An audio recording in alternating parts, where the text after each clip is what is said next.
Forest Mysteries. The howl came at midnight. Michael didn't know that at first. He only knew that one moment he was asleep, sunk deep into the kind of dreamless quiet that comes after a long week of grading papers, and the next he was wide awake, heart already moving fast before his mind caught up. The bedroom was cold. The window above the headboard had a gap in the seal he'd been meaning to fix since October, and the November air pushed through it in a thin, steady current that traced a line across the back of his neck. He lay still for a moment listening. The house made its usual sounds, the tick of the baseboard heater, the faint creak of the roof settling in the wind. Normal things. He almost closed his eyes again. Then it came a second time. It wasn't loud, exactly. It didn't rattle the walls or break the night open. It rose slowly, almost carefully, like something being poured into the dark from a great height. A long wavering note that climbed and then held, vibrating at a frequency that Michael felt somewhere behind his sternum, rather than heard with his ears. He sat up. The moonlight coming through the thin curtains laid a pale rectangle across the foot of the bed, and he stared at it without seeing it, listening to the sound fade into the tree line. A wolf. His first thought was ordinary enough. They got wolves out here sometimes, up in the hills above Millhaven. The town sat in a shallow valley in northern Vermont, tucked between two long ridges covered in spruce and birch, and the forest had its own population of things that didn't bother people most of the time. A wolf howling in November wasn't news. Michael knew that. He told himself that, sitting on the edge of the mattress in his socks, rubbing the cold from his hands. He went to the window anyway. Outside, the yard was silver and still. His truck sat in the gravel drive with a thin glaze of frost on the hood. The road beyond it was empty. Route 9 never got much traffic at this hour, especially not this late in the season when most of the summer people had packed up and left, and Millhaven shrank back to its real population of 400 and something. The spruce trees at the edge of his property stood perfectly motionless. No wind, no movement anywhere. The world looked like a photograph of itself. He stood there for what felt like a long time, his breath fogging the glass.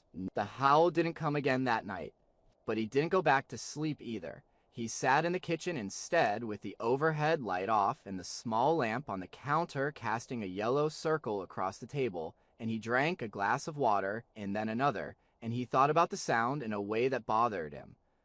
Not because it was frightening, it wasn't, not exactly. What bothered him was the quality of it. He had heard coyotes out here plenty of times, and once or twice in his life he'd heard a wolf, and those sounds had always felt like announcements of some kind, territorial and sharp. This had been different. This had sounded less like a claim and more like a question. Less like warning and more like grief. He caught himself thinking that and almost laughed. It's an animal, he told himself. It's a wolf, and it made a sound, and that's the end of it. He went back to bed at 1:30. By the time he finally slept, the kitchen lamp had been on for 2 hours, and his coffee mug had gone cold. He mentioned it to his neighbor the next morning, more to have something to say than because he thought it mattered. Dave Kowalski lived across the road in a greenhouse with a snowblower already parked on the porch, and he was the kind of man who treated every problem the same way directly and without much room for ambiguity.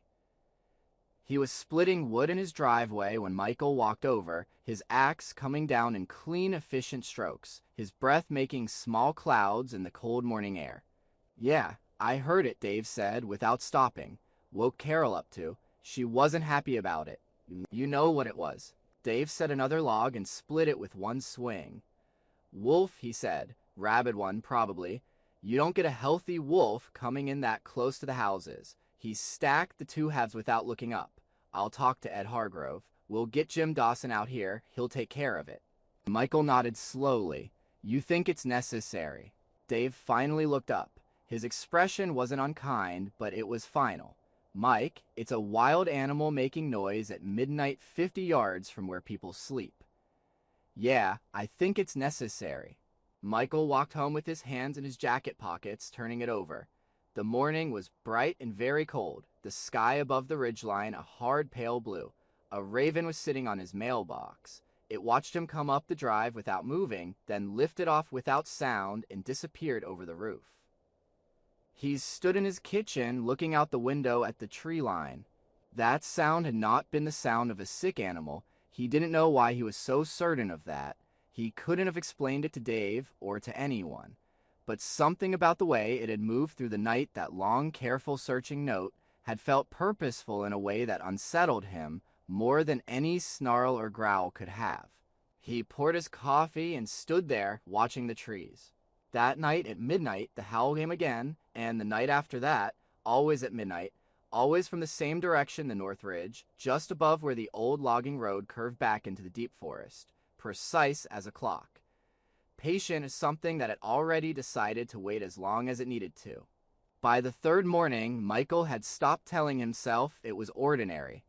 By the time the third night came and went with that same long call rising over the ridge at exactly midnight, the village had quietly divided itself into those who claimed they slept through it, and those whose eyes had the faint bruised look of people who did not, and Michael found, when he looked at his students on Monday morning, that several of the older kids were sluggish and jumpy in a way that had nothing to do with algebra, so that when he wrote an equation on the board and turned back to them, he caught 3 of them flinch, not at the math, but at the small squeak the chalk made as it broke in his hand, and he realized the pressure that sound put on him was pushing on them too, in a way no one wanted to name just yet.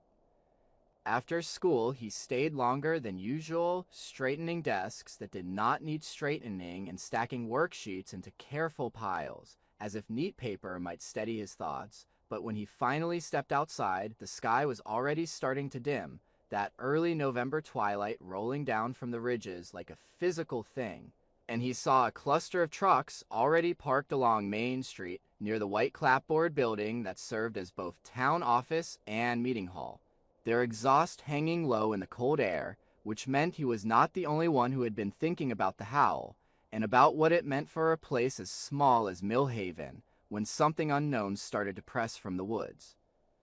He crossed the street with his collar turned up, his breath streaming out in front of him, and when he opened the door, the familiar blend of smells hit him at once: old pine floorboards, drying wool, coffee that had been sitting on a hot plate too long, and over all of that the sharper smell of cigarette smoke drifting in from the open side door where someone stood just outside, sneaking a few drags before the real talking began, and the low buzz of voices bounced off the walls in uneven waves, the way it always did when more than 20 people try to talk quietly in a room not quite big enough for them. Ed Hargrove, who everyone still called Mr. Hargrove, even though he had been retired from the post office for 10 years and now served as town moderator more out of habit than anything, stood near the front, one hand resting on the back of a folding chair, his face lined and calm in the harsh fluorescent light, and beside him, leaning against the wall with his arms crossed, was Jim Dawson, the hunter Dave had mentioned, in a battered camo jacket and an orange cap, boot soles leaving small dark prints of half-melted snow on the floor, his gaze already narrowed as if he expected to be crossed and was ready for it. People were still coming, and Dave and his wife Carol, both in heavy coats and knit hats. Linda from the diner, wiping her hands on her apron even though she had clearly closed up early. A handful of older men who spent most mornings at the gas station swapping news. And Michael felt for a moment like he was watching the whole town press itself into this one box of light at the edge of the dark, as though if they all stood close enough together, the problem waiting outside would have to back away. "Let's get started," Hargrove said, when the shuffling finally slowed, his voice cutting through the overlapping conversations with the practiced ease of someone who had been doing this for decades. "We all know why we're here too for." There was a murmur of agreement that sounded more like a cough. "The wolf," someone in the back said, and a few people laughed, but it was a thin sound, quickly swallowed by the room. Michael took a seat along the side wall near the coat rack so he could see faces without being in the middle of them. Jim pushed off the wall and stepped closer to Hargrove, not waiting to be called on, his boots making a dull, heavy sound against the boards. "It's not complicated," Jim said, in a voice that was calm but carried, honed by years of talking over wind and engines. We've got a wolf that's coming in close, that's gotten comfortable enough with us that he's howling right over our houses 3 nights running. And anybody who spent any time in those woods knows that's not right. Not unless something's wrong with him. And when a predator's not right, you don't sit around and write essays about it. You take care of it before someone gets hurt. A ripple moved through the room, the way it did when someone said something that sounded like common sense and fear at the same time, and Michael felt his jaw tighten, though he did not yet know what words he planned to use if he stood up. Carol raised her hand from where she sat near Dave, fingers stiff around the paper cup of coffee she had brought with her. "My little boy has been up every night," she said, her voice thinner than usual. "He keeps asking what that sound is and whether it's coming for us, and I can't just tell him it's nothing, because it sure doesn't sound like nothing, and I would very much like to go back to sleeping without wondering what's standing in our backyard at midnight." Someone else spoke up, an older man Michael recognized as Harold Mason, who owned a small plot of land up on the North Ridge, not far from where the old logging road turned to dirt and then to nothing. "I found tracks near my shed yesterday," Harold said slowly. "Big ones, not coyote. I don't like it." He glanced at Jim. "I'm with him. We have hunters. Let them do their job." Not everyone was nodding, though. Near the back, a younger woman named Jess, who had moved in last year and worked remotely on a laptop from the coffee shop, pushed her dark hair behind one ear and said, "You don't even know it's a wolf, for sure. It could be a coyote or something else. And even if it is, it hasn't hurt anyone. We live in the woods, remember. Sometimes the woods make noise." There was a murmur at that, some of it agreement, some irritation, and Michael felt the tension build like a weather front, moving across the faces in front of him. And behind it, he felt his own thoughts shifting, like he was standing on gravel that had begun to slide underfoot. He understood what Jim and Harold were saying. He really did. He had no interest in seeing a child or a stray pet torn up because the town had decided to be soft about a predator. Yet the image that kept rising in his mind when Jim talked about taking care of it was not a snarling animal with foam at its mouth, but something standing in the dark with its head thrown back, sending that long aching note out into the cold air as if it were looking for an answer and not finding one. Before he knew he was going to speak, he was on his feet. "I heard it," he said, and the room turned toward him in small increments, some people with surprise, some with relief that someone else was stepping into the current. "I heard it all 3 nights. It's loud enough that ignoring it isn't an option, and I'm not saying it's harmless, but I am saying it doesn't sound like a mad animal or an attack waiting to happen, at least not to me. It sounds..." He paused, searching for a word that wouldn't make him sound foolish. "It sounds like something calling for something it lost." A few people shifted in their seats, uncomfortable, and Jim's mouth compressed. "Mike, with all respect," Jim said, "you teach school, you don't track predators. And whatever it sounds like to you doesn't change the fact that if that thing decides to come down off the ridge one night instead of singing to it, we're going to have a mess on our hands that nobody in this room is equipped to handle." Before the silence that followed could harden into something else, another voice came from the doorway, rough and dry as old paper.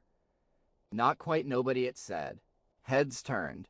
In the open doorway stood Earl Whitman, his lean frame outlined against the strip of deepening twilight outside, the brim of his old canvas hat dusted with the first faint freckles of sleet. He had been a park ranger for 30 years before age, and a bad knee had pushed him into retirement, and he carried himself with the kind of economy that told you he was still more comfortable among trees than people. He stepped inside, shut the door with a soft click, and moved down the side of the room without hurry, the smell of cold air and wet wool trailing him like another presence. "I heard it too," Earl said as he came to stand near Hargrove, not bothering with a chair, "and I've heard a lot of howls in my time, more than most people here, I'd reckon, and I can tell you this much, for free, that sound on the ridge isn't a warning, and it isn't a victory song. It's not the way they talk when they've brought something down, and they're bragging about it to the night. It's different." He let the word hang for a moment, then looked straight at Michael, his eyes sharp under their drooping lids. He's right about that part, at least. Jim shifted, clearly annoyed. Different or not, Earl, you going to tell us it's safe to just let it keep wailing up there every night until it decides to try something worse? Earl's gaze slid back to him, steady and unblinking. I'm going to tell you, we don't know enough yet to go marching up there with rifles like it's open season. That howl belongs to a lone wolf, not a pack, and a lone wolf doesn't leave his family by choice. Something's gone off in his world, and he's trying to put it back together, and if we stomp in blind, we're as likely to make it worse as better. Michael felt something inside him ease, not because Earl had made the situation less frightening, exactly, but because he had given shape to the unease Michael had not been able to name, had turned it from a vague feeling into a picture with edges, a solitary animal somewhere in the black trees, turning in circles and calling out to nothing. So what do you suggest? Hargrove asked quietly, his fingers tapping once on the chair back before going still. People are spooked, Earl. They want to sleep again. Earl looked around the room, at the tired faces and hunched shoulders, and the way Carol's hands tightened around her cup every time the word wolf was spoken. I suggest we buy ourselves one night, he said. We listen again. We watch, we look for a sign in the morning with eyes that are actually open to what's there instead of just seeing ghosts, and then we decide. Let me and Mike here go up toward that old logging road tonight, sit quiet at the tree line, and see what we're really dealing with. If I come back and tell you it's sick or dangerous, you can send Jim and half the county up there with guns tomorrow, and I won't be in their way.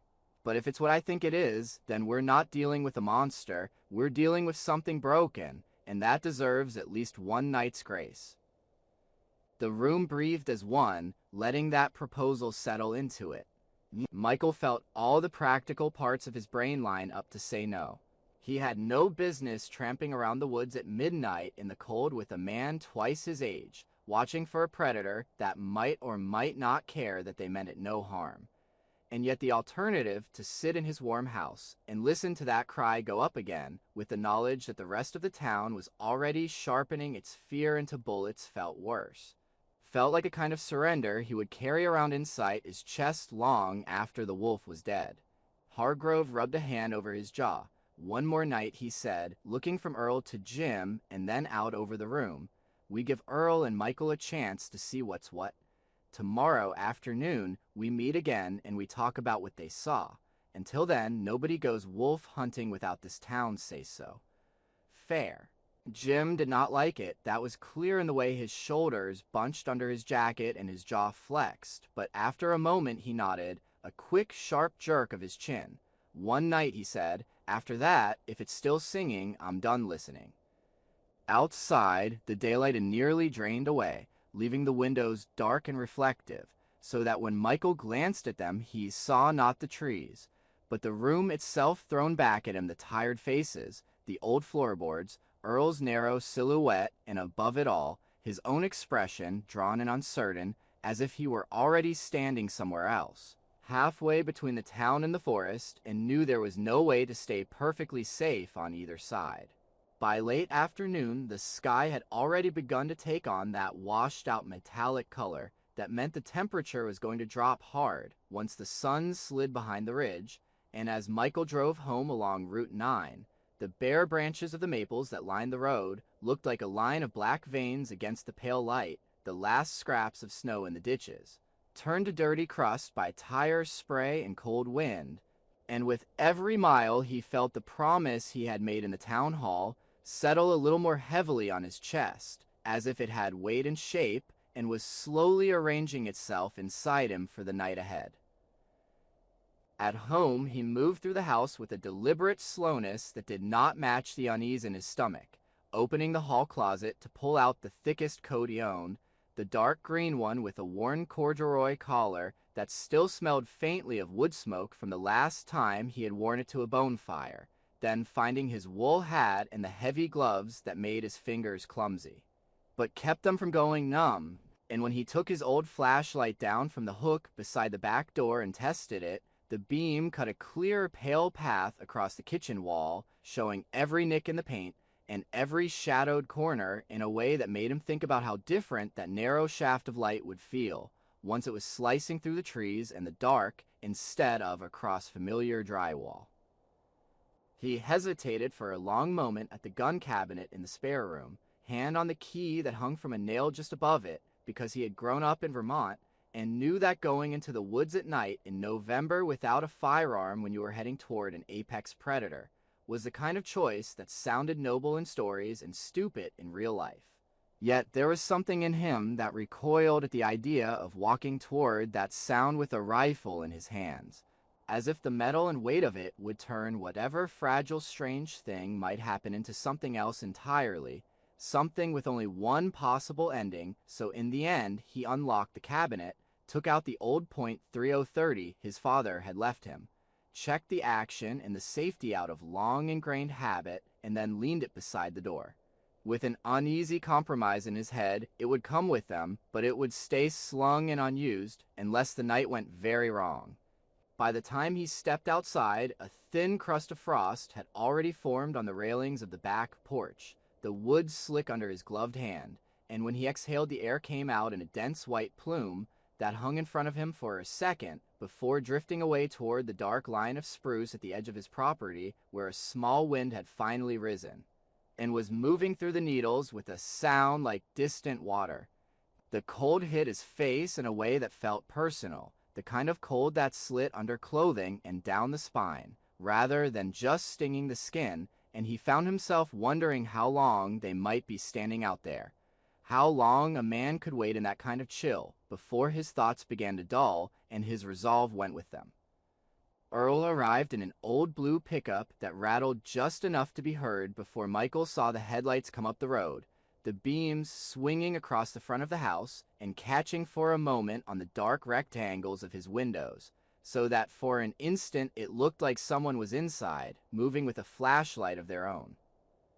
When the truck pulled into the drive and the engine cut off, the sudden quiet that fell afterward felt almost like a presence, heavier than the noise that had come before, and Earl climbed down from the cab one careful step at a time, his breath blooming out in front of him, a knit cap pulled low over his ears, and a scarf wrapped loosely at his throat like a concession, rather than an indulgence. "Got your layers on?" Earl asked, his voice calm and almost conversational, but with a dry undertone that said already knew the answer and would not be surprised if it was the wrong one. "I think so," Michael said, lifting his gloved hands and then letting them fall again, feeling suddenly self-conscious about the way his coat bunched at the shoulders and the fact that his boots were more suited to shoveling the driveway than to pushing through drifts. "It's colder than I expected already." "It'll drop another 10 degrees once we get off the road and into the trees," Earl said, not unkindly. "And it'll feel colder than that if the wind decides to swing around on us. You bring a light." Michael held up the flashlight. "And the rifle?" Earl's gaze slipped past him toward the porch. "It's there," Michael said, nodding toward the door where the .3030 leaned, its dark barrel catching a sliver of porch light. "I don't really want to use it." "Good," Earl said. "Means you're less likely to squeeze off a round just because your heart's trying to climb out of your throat. Bring it anyway. Night does strange things to judgment." The drive to the trailhead took less than 10 minutes, but in Michael's mind it stretched, the way time does when it is carrying you towards something your body has decided it would rather avoid. The sky had gone from pale gray to a deep cloud-smeared blue that swallowed the last of the light in uneven patches, and as they climbed onto the narrower road that led up toward the North Ridge, the houses fell away until there was nothing on either side of them but dark shapes of trees and the occasional faint glint of ice in a roadside ditch. The heater in Earl's truck hummed and blew air that was warm but carried the faint smell of old coffee and pine needles, and the wiper blades squeaked every few seconds, even though there was nothing on the windshield but fine invisible cold. Earl drove with one hand on the wheel and his eyes fixed ahead, the other hand resting loosely on his thigh, and for a while they did not talk, which left Michael alone with the awareness of his own heartbeat and the small irrational thoughts that rose and fell in his mind like bits of ice in dark water that the wolf would not be there tonight. Simply because they had finally decided to look, that it would somehow know they were coming and stay silent out of spite or caution. That they were driving towards something that was not a wolf at all, but some other thin hungry fact about the world he had never wanted to meet. "You ever sit still in the woods at night, Mike?" Earl asked eventually, without looking over. "Not really," Michael said, after considering the question more honestly than he wanted to. "Camping when I was a kid, but there were always other people and a fire and noise. It never felt like this." "It won't feel the same when we're up there either," Earl said. "Most of it is in your head the first time. Your eyes tell you one thing and your bones tell you another. You'll feel like the dark is pressing in when it's just the same trees you see every day, only the light's gone, and all the little noises, branches cracking, something moving through the understory. They'll sound bigger than they are. That's fine. You notice everything, you judge less. You don't go jumping at shadows. And you listen hard." "For the wolf?" Michael asked, unable to keep the thin thread of strain from his voice. "For the wolf, and for what he's listening for," Earl said. "Predators don't call out like that unless they care who's listening." The old logging turnout where they parked was just a wider patch of packed earth at the side of the road, dusted with a thin, uneven layer of snow that crunched under their boots when they climbed down. The air was sharper up there, the temperature a few degrees lower than in town, and Michael felt the inside of his nose prick with each breath, the moisture in it wanting to freeze. When he looked up, the sky above the ridge was a deep bruised color, a few early stars pushing through near the zenith, and the trees on either side of the old road were black columns rising into that color, their branches a tangled web that caught what little light there was and broke it into ragged fragments. They walked without talking, their footsteps loud in the hush, the flashlight beams pointed mostly at their own boots, to avoid catching every branch and trunk in a sudden startling glare. The old road narrowed quickly to two faint ruts, then to a single line of compressed snow where deer had passed and the forest closed in, the smell of it rising around them, cold earth, old leaves, the faint sharp tang of sap from a broken twig, and under all of that the more subtle scent of something wild and muscled and furred, that might have passed this way hours or days before. Somewhere off to their left, a small stream moved under a skin of ice, the water barely audible, as if it too was trying to keep quiet. Earl stopped when the slope began to rise more sharply toward the ridge, lifting a hand to signal without turning. "Here," he said softly, "we go off the road now, just a little ways. We want to be near the edge of the trees, not in the middle of them, if he comes up on that rise to sing." They picked their way between trunks and over fallen branches, the snow a little deeper off the road, filling the seams between rocks and hiding dips, that made Michael's ankle twist once in a way that sent a brief jolt of pain up his leg, sharp enough to remind him how far he was from anything resembling help.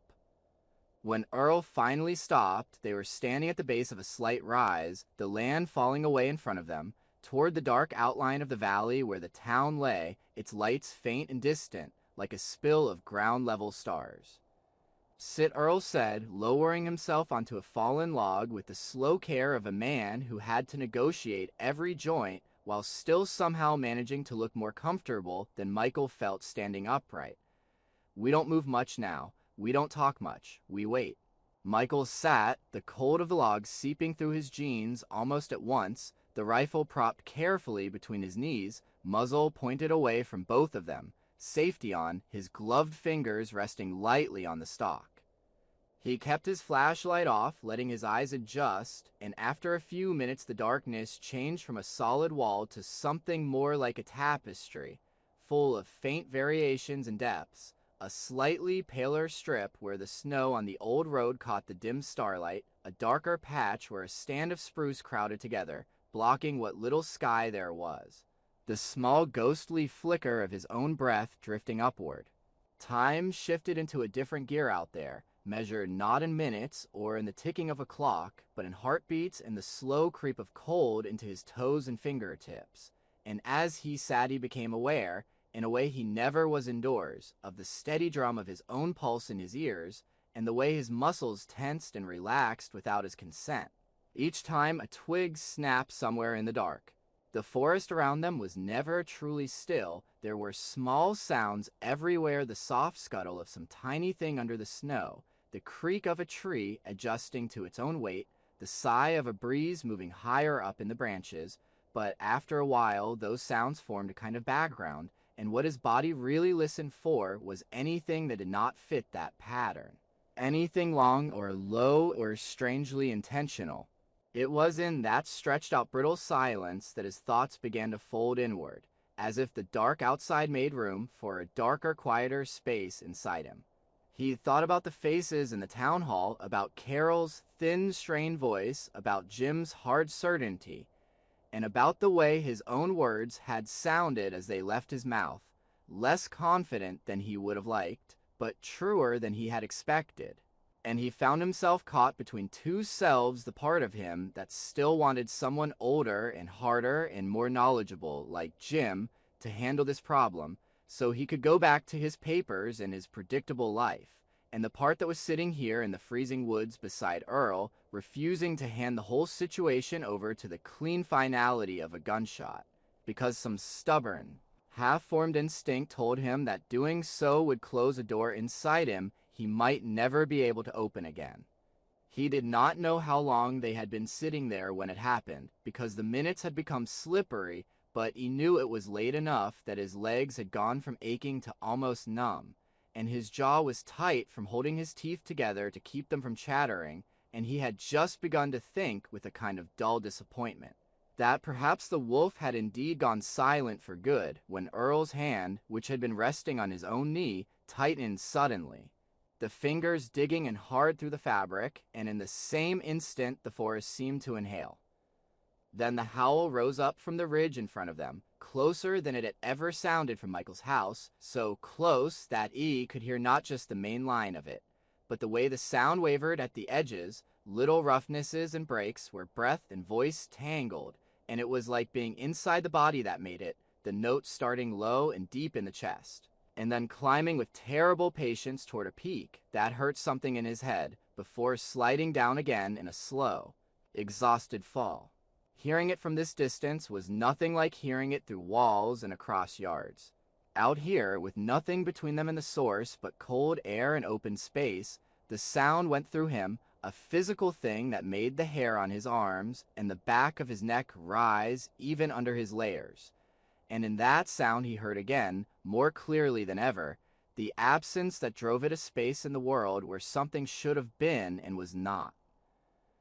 Up there Earl whispered, barely moving his lips, his eyes fixed on the crest of the rise.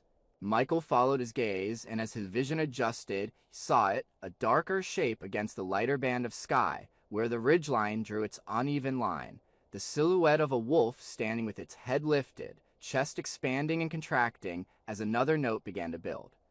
The animal was large, its legs long and straight, its fur standing out slightly along the neck and spine in the cold. And yet there was nothing in its stance that read as the easy arrogance of a triumphant predator. Instead, it looked almost braced, like a man standing at the edge of a cliff and calling for someone he could not see. Beside him, Earl's breath left in a slow cloud. "Look at his posture," he murmured. "No tension in the back, no crouch, no focus on a target. That's not a wolf about to charge. That's a wolf trying not to come apart." As if hearing him, the wolf fell silent for a moment and lowered its head, ears pricking forward, the whole line of its body sharpening.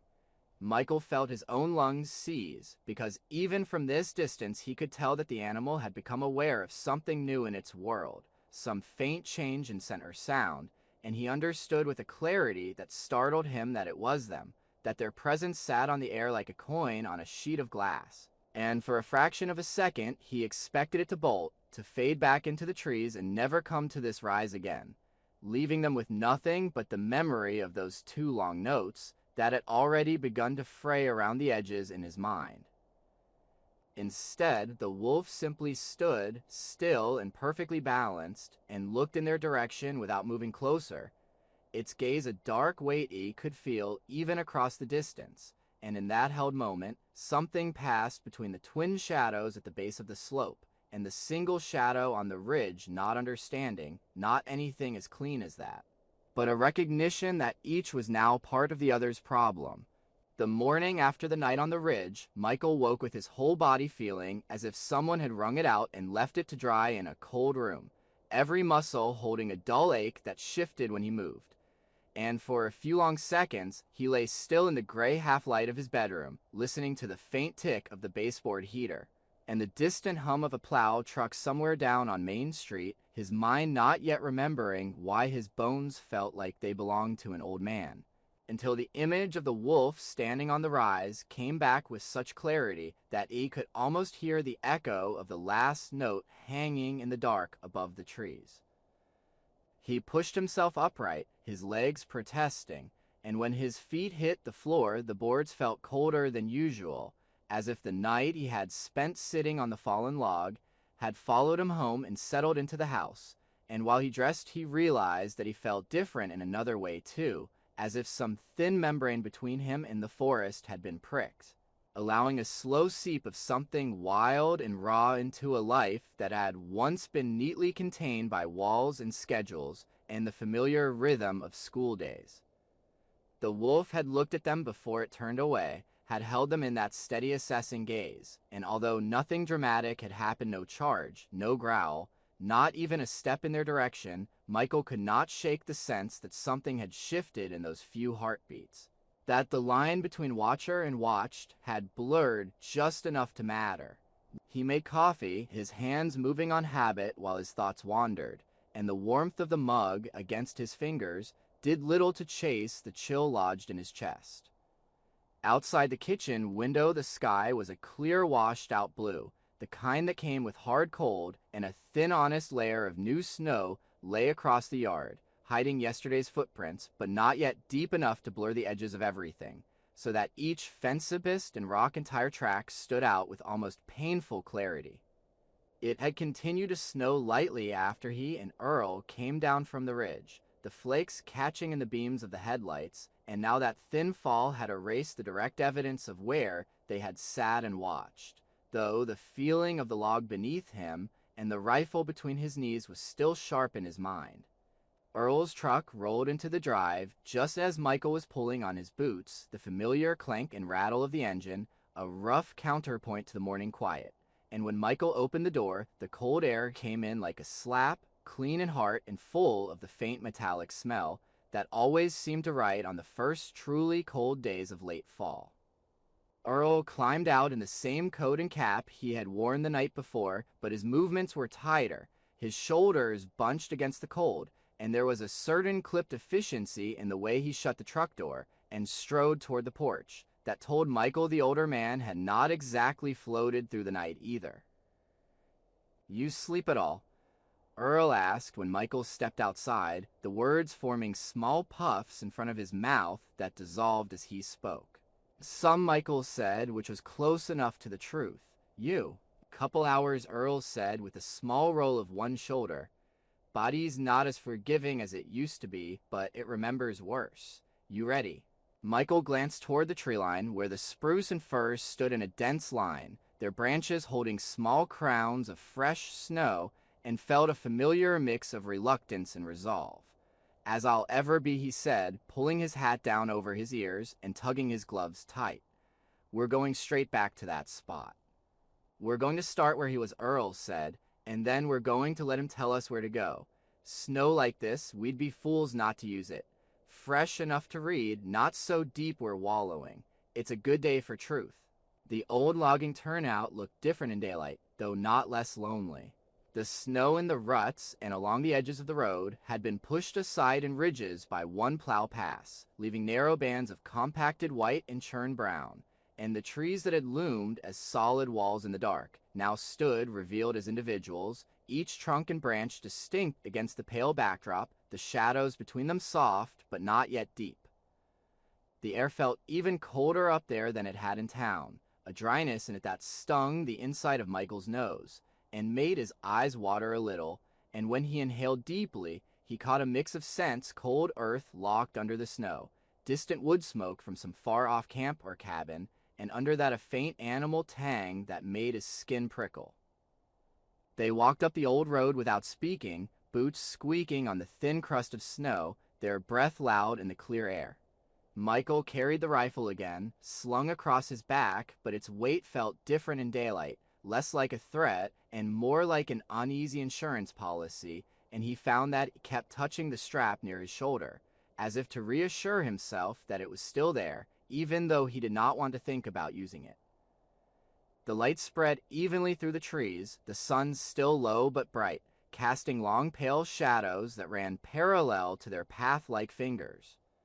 At the point where they had turned off the road the night before, Earl slowed and then stepped carefully off the pack track into the softer snow, his eyes scanning the ground with a focus that sharpened his features. The light crunch of their footsteps changed to a muffled softness, each step sinking a little, and Michael felt the familiar forest smells rise around them more strongly: sap and bark, and the faint moldy sweetness of leaves buried under last night's fall. The slope rose gently toward the ridge, and as they climbed, the trees thinned just enough for him to see where the land flat and into the crest where the wolf had stood, silhouetted against the sky. Their Earl said quietly, pointing with two fingers toward a patch of snow where the crust was broken by a set of depressions, darker and more distinct than the scattered squirrel tracks and deer prints that crossed their path. "Come take a look, but step where I step. Don't fill in what we're trying to read." He moved forward with a care that made Michael think of someone handling something fragile and old, placing his boots in the spaces between the tracks rather than on them, and Michael followed as best he could, his own larger feet clumsy by comparison. When he reached the place Earl had indicated and crouched, knees popping in protest, he saw them clearly, a series of prints moving along the crest of the ridge, each pad and toe mark pressed sharply into the thin snow, the stride long and straight, the line of them running like a narrow path where an invisible weight had passed in deliberate economical steps. Michael had seen dog tracks in snow all his life, the wandering, looping paths his neighbors' animals made when they were let out to run, prints overlapping and crossing as they sniffed every bush and fence-abist, and these were nothing like that. These moved in a clean, almost unnervingly precise line, the hind feet landing so close to where the front ones had been that in places the tracks deepened rather than multiplied, a single channel of compressed snow that spoke less of play than of focus and distance. 34-33. Big male Earl said, crouching beside him, one gloved hand hovering just above one print but not touching it, as if his fingers could read something from the air alone. "See the length of the stride? And the way the toes spread just a hair more on this one, like he was turning his weight to listen off that side. He's alone. No smaller prints weaving in and out, no pack trailing. Just him."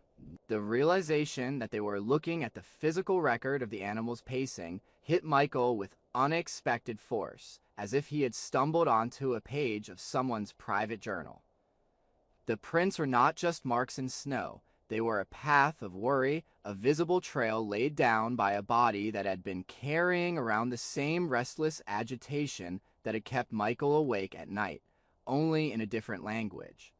"Why is he circling?"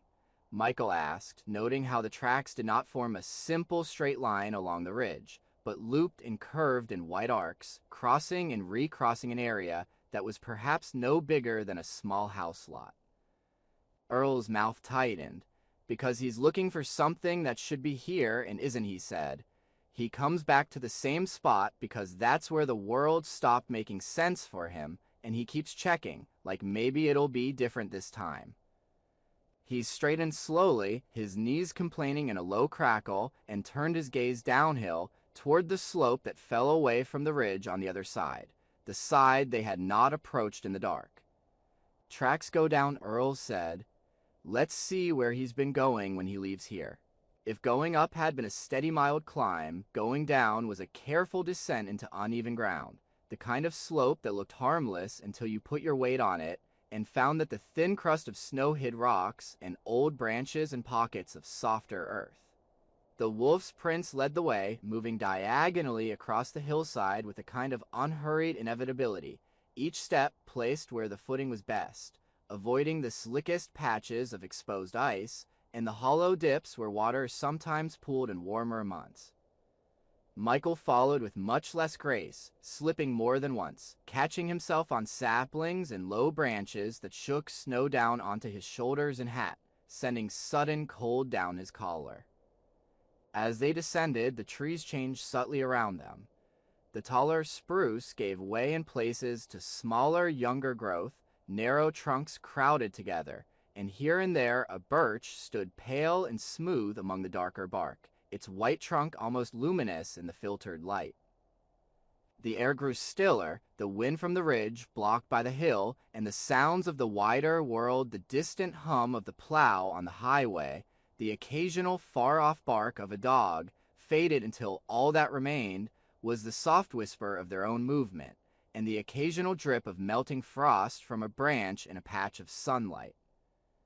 After a while that was hard to measure, Earl slowed, his attention tightening on the ground ahead, and Michael saw that the wolf's tracks, which had been moving in that steady diagonal line, now veered more sharply, angling toward a small hollow where the snow lay deeper in a shallow bowl, ringed by a few older trees whose roots broke the surface in twisted knots.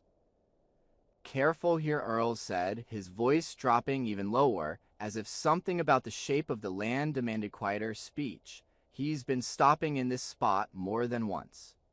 Michael looked down and saw what he meant.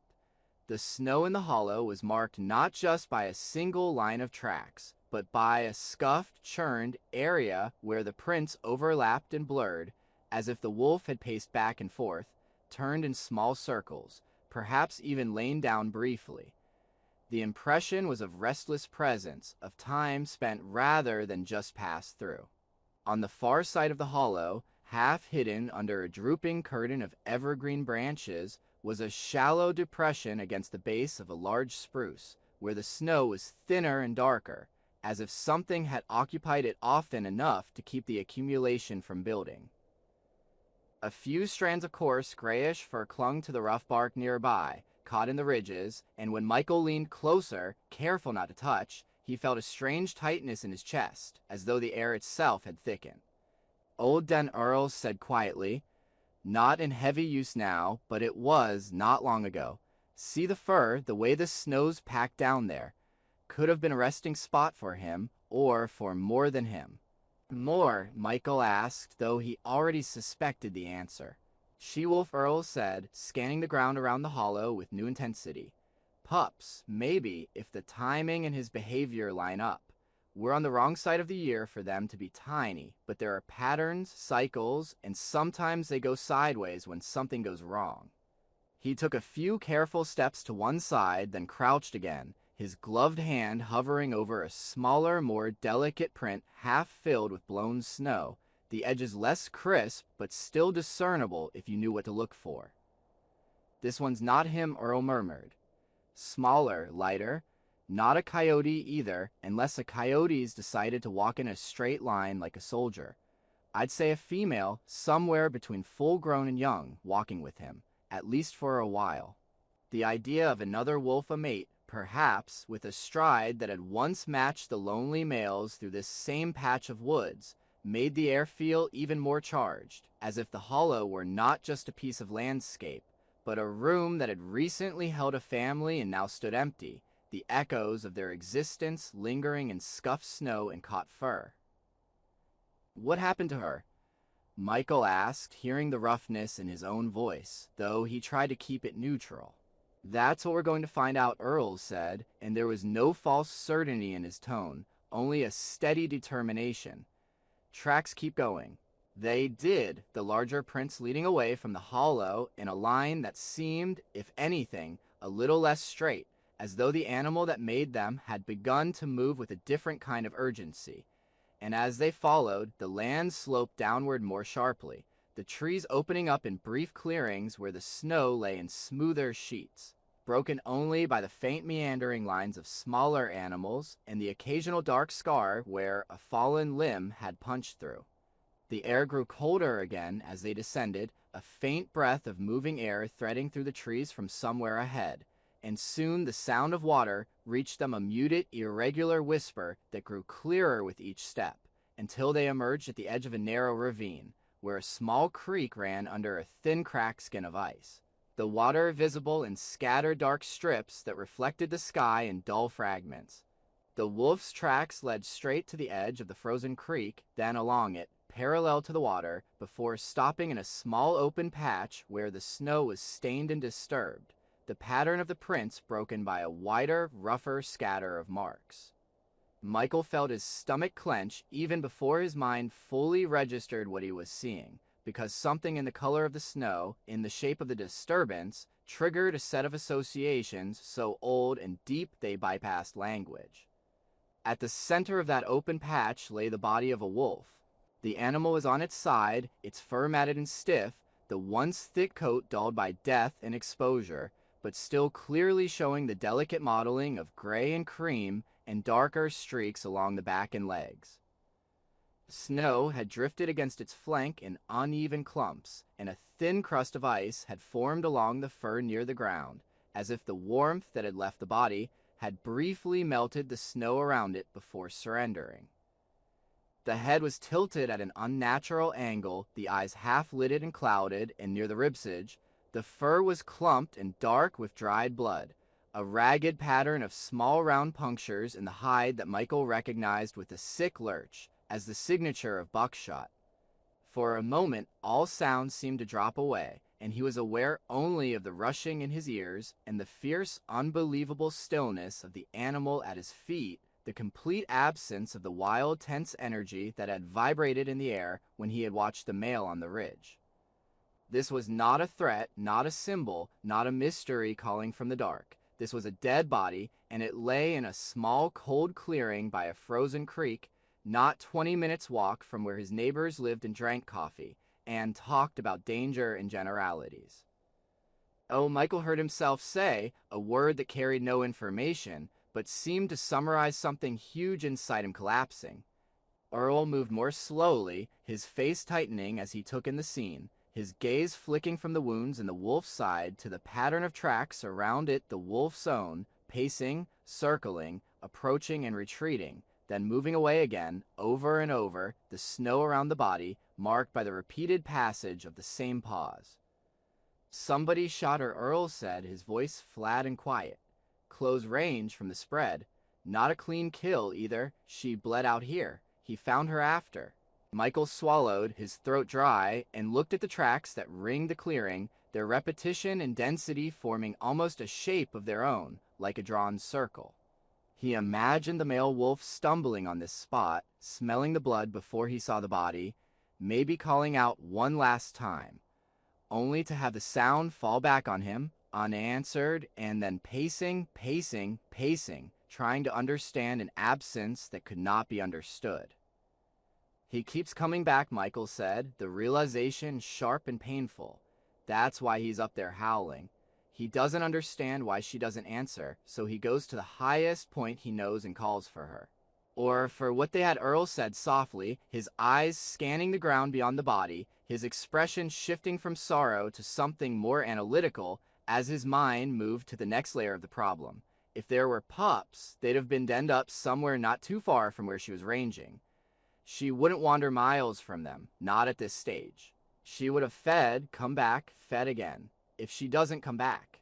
They starve, Michael finished, the word tasting like metal. Unless they're old enough and lucky enough to get out and find something, which is a stretch, Earl said, but the way he's behaving, the fact that he's still calling and not just moving on, that says to me there's something else not right, something unresolved. Either he doesn't know where they are, or he knows and can't reach them. The idea of small half-grown wolves huddled somewhere in the cold, waiting for a mother who would never return, sank into Michael's mind with a heaviness that made his knees feel weak. He looked at the dead wolf again, at the slight narrowing of the muzzle and the shape of the body that suggested a female, and felt a flare of anger that surprised him with its intensity, not just at whoever had pulled the trigger, but at the casualness with which the town had talked about taking care of a problem without knowing what lay on the other end of their decisions. "Do you think someone from town did this?" he asked, hearing the rough edge in his voice and not bothering to smooth it. "Hard to say," Earl replied, his tone measured. "Could be one of ours who decided not to wait for a meeting to make up his mind.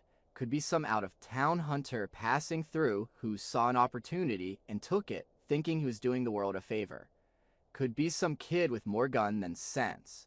Whoever it was, they didn't stick around long enough to follow the story past the bang."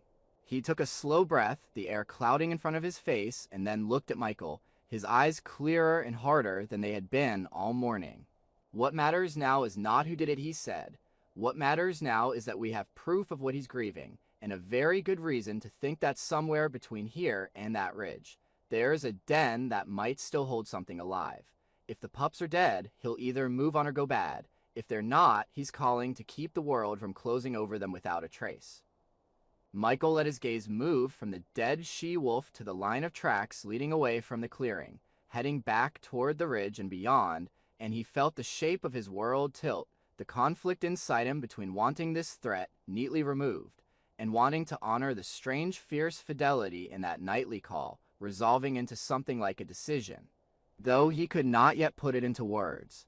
He knew one thing with a clarity that cut through the cold and the fear when he stood in the town hall that afternoon and faced the people who had sent him up here as their eyes and ears. He would not be able to stand by while Jim talked about a dangerous unknown animal that needed to be put down like a rabid dog.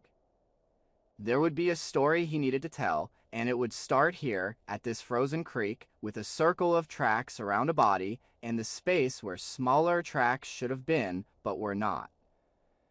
When they turned away from the dead she-wolf, the creek murmuring under its patchy ice felt like a kind of refusal, a soft, indifferent sound that made no distinction between the living and the dead, and for a few steps Michael moved as if the air around him had turned thick, each lift and fall of his boots through the snow, requiring more effort than it should, because his mind kept snagging on the small circle of tracks pressed into the ground around that still body and on the idea of smaller bodies that might yet be hidden somewhere in the woods, waiting for a mother who would never push her nose through the den entrance again.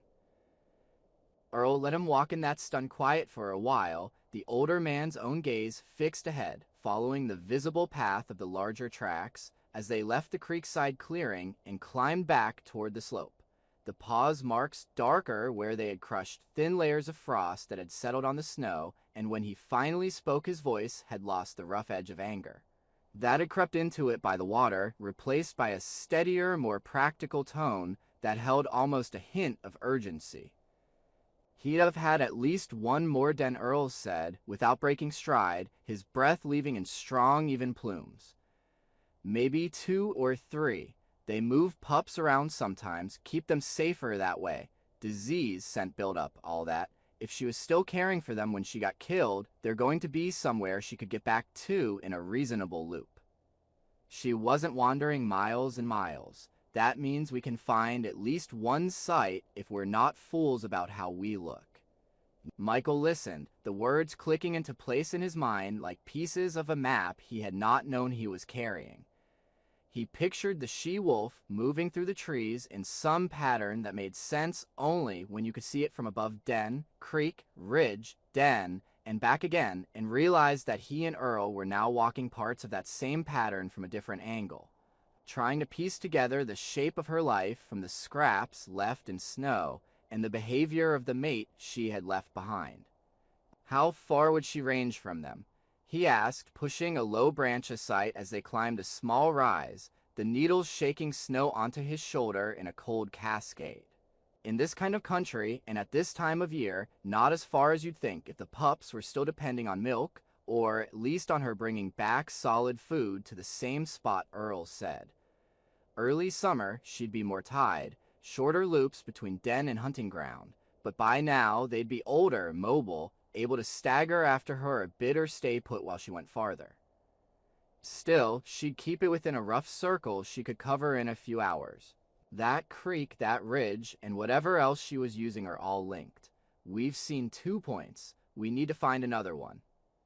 The snow deepened slightly as they moved away from the creek, powder over firmer layers, and their steps made a soft, steady noise that seemed to sink into the trees rather than bounce back. Here and there tufts of brown grass or ferns poked through, bent over and stiff with ice, and the bare lower branches of maples scratched lightly against their coats as they passed, leaving faint marks of moisture on the fabric. The light had shifted just enough that the shadows between the trunks seemed to thicken, not yet the hard darkness of evening, but something more like an early hint of it, a reminder that the day, for all its brittle clarity, was not going to last. They did not follow the wolf's tracks in a straight obsessive line. Instead, Earl used them as a guide, while also letting his eyes search for other signs, small disturbances in the snow, that might have been lost to someone who did not know what angles to notice. At one point, he veered away from the clear prints to study an indistinct muddle of marks under a fallen log, then shook his head when he saw only the messy record of a porcupine's passing, and at another, he paused to examine a faint series of lighter, more irregular indentations. That turned out to be nothing more than where a small flock of winter birds had pecked and hopped in search of seeds. As they moved, Michael became increasingly aware of how close his own frustration and impatience were to the surface, not because he wanted to be done with this search, but because each featureless patch of snow, each false lead, reminded him of the pups he had now allowed himself to imagine too vividly small. Bony shapes curling tighter and tighter in some hidden hollow as their bodies burned through the last of what their mother had been able to provide, and the knowledge that each hour they failed to find them narrowed the thin, already unlikely window between life and death. "We never should have come with just the 2 of us," he said at one point, the words escaping in a rough exhale. "We should have brought half the town up here, made a grid, checked every hollow and stump. We're just wandering. They could be 100 yards away, and we'd never know." Earl stopped and turned, fixing him with a look that was not unkind, but held a certain hard clarity. "If we'd brought half the town up here," he said, "we'd have 100 sets of boot prints, trampling every sign that matters, and a lot of people who don't know what they're looking at stepping into holes, breaking ankles, and arguing about where to go next. We'd have noise enough to scare every living thing into the next county. This kind of work doesn't get better just because you throw more bodies at it. It gets better because you slow down and see what the land's already telling you." He let that sit for a beat, letting Michael absorb not just the words, but the intent behind them. Then his gaze softened a fraction. "I'm not saying this isn't a long shot," he added. "It is. If they're alive, they're cold and hungry and scared, and the world is stacked against them. But the only way we have even a chance at tipping those odds is by keeping our heads and not letting the picture in here." He tapped his temple lightly with one gloved finger, drown out what's under our feet. The rebuke, gentle as it was, hit Michael with a hot flush of shame, but it also settled his breathing, tugging his attention back outward, and as they resumed walking, he made a conscious effort to let his gaze loosen, to take in not just the single line of tracks, but the broader pattern of the land, the way the slope rose and fell, the placement of rocks and stumps, the clusters of younger saplings that might conceal hollows between their roots. They climbed another low ridge, the tops of the spruce here more ragged, as if storms had taken pieces of them over the years, and on the far side the ground flattened into a kind of shelf before dropping again. The trees spaced a little wider, as if something, years ago, had opened the canopy, letting more light in. The snow on that shelf lay smoother, unbroken, except for a few sets of small tracks, rabbit, perhaps, and something lighter and near the far edge, where the shelf met the beginning of another steeper decline. A large spruce had gone over at some point, its root ball risen out of the earth like a great frozen fan, a tangle of soil and rock and roots jutting into the air, and leaving behind a hollow where they had once anchored. Earl slowed again, his gaze sharpening. "Now that," he said quietly, nodding toward the fallen tree, "is the kind of thing a smart wolf remembers." The root mass created a natural wall, its underside arched over a shallow cavity where the earth had pulled away, and wind and weather had piled leaves and needles into that space over time, while snow had drifted partly over the opening without fully blocking it. From where they stood, it looked like nothing more than one of 100 small disturbances in the forest floor, but as they approached, stepping carefully to avoid leaving prints right at the entrance, a different set of scents reached Michael, not just the general cold earth smell of the woods, but something sharper and more intimate, a faint musk of animal, urine, and old milk. So subtle he might have missed it a few days earlier, and so distinct now that his body recognized it before his mind did. "Smell that," Earl murmured, lowering himself as far as his joints allowed, bending close to the half-shadowed opening, without putting his face in line with it. Michael crouched beside him, the cold pressing through his knees into the bones, and inhaled. Under the clean bite of the air there it was again, a layered scent that carried warmth even in this chill fur and fear, and the residue of days spent in tight quarters. Then he said, the word coming out more as breath than voice. Likely one of them, Earl agreed. "Question is whether it's current or old, and whether it's occupied now." He set his hand on Michael's arm for a moment, a steadying weight. "Whatever we do next, we do slow," he said. "If they're in there and alive, we don't want to scare them into bolting deeper or collapsing the structure on themselves. We also don't want an injured adult lunging out, though if he were holed up here right now, we'd probably have seen sign closer." Michael nodded, his heart starting to drum faster in his chest, and he realized, with a clarity that startled him, that the fear rising in him now was different from the vague omnidirectional dread of the first nights of the howling. This was sharper and more focused, a fear not of an unseen, undefined threat, but of the possibility of failure at something specific and heartbreakingly small, the chance that they would find only tiny frozen bodies. Earl shifted to one side of the opening, positioning himself so that he could reach in without blocking the light, and pulled a glove off with his teeth, tucking it quickly into his pocket. The exposed skin of his hand looked pale and thin in the cold. The knuckles nodded, but his fingers moved with a careful confidence as he brushed away some of the loose snow and leaf litter from the lip of the hollow, widening the entrance just enough for his arm to slide in. "Stay to the side," he said quietly to Michael. "If something comes out hard, you don't want to be right in front of it, and keep that rifle pointed at the ground unless I tell you otherwise. Last thing we need is somebody twitching on the trigger because a squirrel popped out." Michael shifted, his boots sliding a little on the packed snow, and braced himself, one hand on the rough bark of a nearby trunk, the other resting on the sling of the rifle, as a reminder to leave it where it was. The forest around them seemed to hold its breath as Earl slowly eased his arm into the den, his head tilted slightly, listening with his fingers as much as with his ears. For a moment there was nothing but the faint rustle of disturbed leaves and the whisper of fabric against roots. Then, so softly Michael almost doubted he had heard it, a small thin sound rose from within the hollow, a faint whimper, high and raw, not yet shaped into anything like a grown animal's voice, the noise of something young and very tired, being jostled from the narrow tunnel of whatever dreamlessness hunger allowed. The sound hit him with more force than the she-wolf's death had, his whole body tightening around it, because it was proof that the story they had been telling themselves from tracks and behavior had a living point, that there was still something in the world that might be saved. "I've got one," Earl said softly, his voice tight with concentration, and as he withdrew his arm, there in his bare hand, cradled awkwardly but gently against his palm and forearm, was a small gray pup, its fur dirty and flattened in places, its belly drawn in, its legs limp but not lifeless, the eyes barely open, crusted at the corners. It made another sound, even thinner than the first, and tried weakly to curl against the warmth of his skin. Michael's throat closed. The pup was both exactly what he had imagined and somehow more fragile, less like the symbol of wildness he had unconsciously expected, and more like any infant creature, its ribs visible under the thin flesh, its paws disproportionately large, the pads cracked as if from exposure, and too little padding between them and the hard cold earth.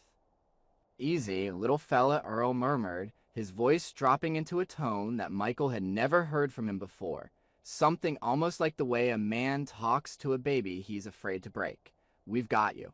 He shifted the pup carefully toward Michael. "Take him, get him under your coat, body heat first, then we think about food and water. And be ready for more, there won't be just one." The moment the pup touched his chest through the layers, Michael felt the faint tremor of its body, a tiny shivering that seemed too small to belong to such a serious situation, and an almost overwhelming wave of protectiveness surged up in him, surprising in its fierceness. He tucked the animal against him, unzipping his coat enough to slide it inside his sweater, the pup's cold nose pressing briefly against the bare skin of his collarbone, before it burrowed instinctively toward the warmer hollow near his sternum. He had barely settled it before another thin sound came from the den, joined by a second, slightly stronger note, higher in pitch, and Earl reached in again, his hand disappearing up to the wrist, then the forearm, as he felt around in the tight, dark space. When he withdrew this time, he had two pups, one dangling for a moment by the scruff, before he brought his other hand up to support it, the second smaller and weaker, its movements more sluggish, its head lolling. He handed one to Michael, who maneuvered it inside his coat beside the first, the two small bodies pressing together at once in a way that made his chest feel like it was holding more than his own heart, while Earl tucked the third underneath his own jacket, close to the center of his chest, his breath catching as the cold small weight settled there. The world outside the narrow circle of that den and their two bodies seemed to recede, the trees and the snow and the gray sky blurring into a flat backdrop. All that was real in those moments were the three small shivering lives pressed against their ribs, and the knowledge that whatever they decided to do next would be the difference between those shivers continuing or ceasing. For a few seconds, no one spoke. The pups made small intermittent sounds, mouthy little squeaks and weak protests that were as much habit as anything, and Michael felt one paw flex against his skin, the tiny claws catching briefly on the weave of his sweater before sliding off. The sensation was so delicate that it made his eyes sting. "We can't leave them here," he said finally, his voice low, but edged with something that might have been desperation. "Even if we try to bring him," he jerked his head in the vague direction of the ridge, "where the male wolf might even now be pacing down here somehow, it's too exposed, too close to the creek, too easy for someone to find. And without her." He could not bring himself to finish the sentence. "No," Earl agreed, his jaw tightening. "We take them. We warm them up proper, get some food and water in them, see if they've got enough strength left to come back from the edge. Then we figure the rest from there." The rest Michael repeated, because the phrase held 1,000 questions, most of them without obvious answers what the town would say, what Jim would do if he heard there were wolf pups being kept alive in someone's house, how, in any realistic world, you returned half-tame human-handled pups to a grieving wary father without something going terribly wrong. He looked down at the bulge in his coat where the first two pups lay, their faint movements brushing against his chest, and knew that his life had just acquired a weight he could not easily put down, not in front of his neighbors, not in front of himself. "Let's move," Earl said, the practical urgency back in his tone, though something softer threaded through it now as well, slow and steady, no falling. "They can't afford us twisting an ankle out here, not with what they've already come through." They turned away from the den, leaving the dark hollow with its layered smells of fear and milk and fur behind, and began the careful climb back up toward the ridge, then down toward the logging road and the waiting truck, each step measured, each breath a small cloud in the cold, carrying with them not just the fragile literal warmth of the pups, but the larger, more complicated heat of the choice they had just made, which would follow them long after the snow in the den melted, and the last tracks around the dead she-wolf blurred into the general white of the Vermont woods. By the time Michael and Earl rolled back into town with the heater turned up as high as it would go, and three small shivering bodies tucked under their coats, the gray November afternoon had begun to sag toward evening, in that abrupt way the season had, the light thinning faster than seemed reasonable, as if the day had lost interest in its own continuation. And the familiar houses along Main Street looked both comfortingly solid and slightly off, each window lit from within, casting a square of yellow onto the encroaching blue, while the bare trees that lined the road stood like a row of ink drawings against the sky. The pups were a warm, fragile weight against Michael's chest as he drove the last few blocks from Earl's place, where they had ducked in long enough to grab a box, some old towels, and a pair of dented metal bowls. And though the heat from the truck helped, their small bodies still trembled in fitful waves that traveled straight through his ribs, reminding him with each tremor that whatever decisions he had once been able to keep at arm's length were now literally pressed against his heart. Their smell had already begun to soak into his clothes, a mix of damp fur, sour milk, and something else, a wild musk that no domestic animal he'd known had ever carried, and he knew, with a kind of resigned clarity, that he was not going to be able to walk into the town hall and pretend his day had been anything simpler than what it was. Earl sat beside him in the passenger seat, his coat zipped up high around his neck, one gloved hand cupped over his own chest, where the third pup lay, the other resting on his knee, and his gaze stayed on the road. His eyes narrowed in that way he had when he was thinking through something with more layers than he liked to admit. The silence between them was not empty so much as full of things they had not yet figured out how to say. And when Michael swung the truck into a spot near the white clapboard building that served as both town office and meeting hall, cutting the engine, they sat there for a few extra heartbeats, listening to the ticking of the cooling metal and the muffled noise of voices from inside. "You sure about this?" Michael asked finally, though he already knew they had run out of choices that could be described as clean.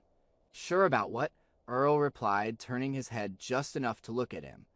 "About telling them what we found, about bringing the pups in, about standing in the same room with Jim Dawson while we say the words we took them. Which part did you have in mind?" "Any of it," Michael said, and the attempt at dry humor came out thinner than he intended. Earl's mouth tugged in something that was almost a smile, but didn't quite get there. "I'm sure about this much," he said. "If we let Jim stand up in there and paint a picture of some nameless rabid monster on the ridge, without saying a word about the dead female by the creek or the pups that were starving in that root tangle, then we'll have done worse than shoot ourselves. People make different decisions when they know they're killing grief instead of a ghost." Michael thought of the she-wolf's body again, the ragged scatter of buckshot wounds in her side, the packed snow where her mate had circled, and felt his hands ball into fists inside his gloves. "Do we tell them about the pups?" he asked. "All of it?" Earl looked down at his chest where the small weight pressed, then back up, his eyes clearer now, as if the question had sharpened something in him. "We tell them the truth," he said. "We tell them what we saw and what we did. They'll find out anyway. Secrets in a town this size have a shorter lifespan than fruit flies. Better they hear it from us in order than piece it together from gossip and half a glance at a moving box." He opened his door and swung his legs out carefully, tucking his coat tighter with one hand to keep the pups snug against him, and Michael followed suit, feeling the cold slap his face with sharper force, now that he had been wrapped in artificial warmth for the drive. The air smelled of exhaust, wood smoke, and impending snow, and as they walked up the short shoveled path to the hall, the pups shifted against their chests, making small soft sounds that would have been lost in any city, but were almost painfully distinct in the thin late afternoon quiet of Millhaven. Inside, the hall was already nearly full, the same folding chairs as before arranged in loose rows, the same battered lectern at the front where Ed Hargrove stood, his hands resting on the edges as if he needed it for balance, though Michael knew he was steadier than he looked. The air was warmer than outside, but still held a drafty chill, and the familiar smells coffee, wet wool, old floorboards were overlaid this time by a sharper tang of tension. That had nothing to do with any chemical, and everything to do with how people were sitting, backs stiff, shoulders tight, eyes flicking toward the door each time it opened. Jim Dawson stood near the front again, arms crossed over his chest, his orange cap pushed back on his head. His jaw set in a line that suggested he had already rehearsed whatever he planned to say. Dave and Carol sat together halfway up, their winter coats still on, Carol's hands clenched around a styrofoam cup, Dave's fingers drumming an irregular rhythm on his knee. Jess leaned against the back wall with her arms folded, gaze bright and watchful, and a scatter of other familiar faces filled in the spaces between people Michael had known for years, whose kids he had taught, whose houses he had passed every morning, whose quiet nods on the street had always seemed simple until now. When Michael and Earl stepped in, the low hum of conversation dipped for a moment, like a volume knob turned slightly down, then resumed at almost the same level, though with a different tone.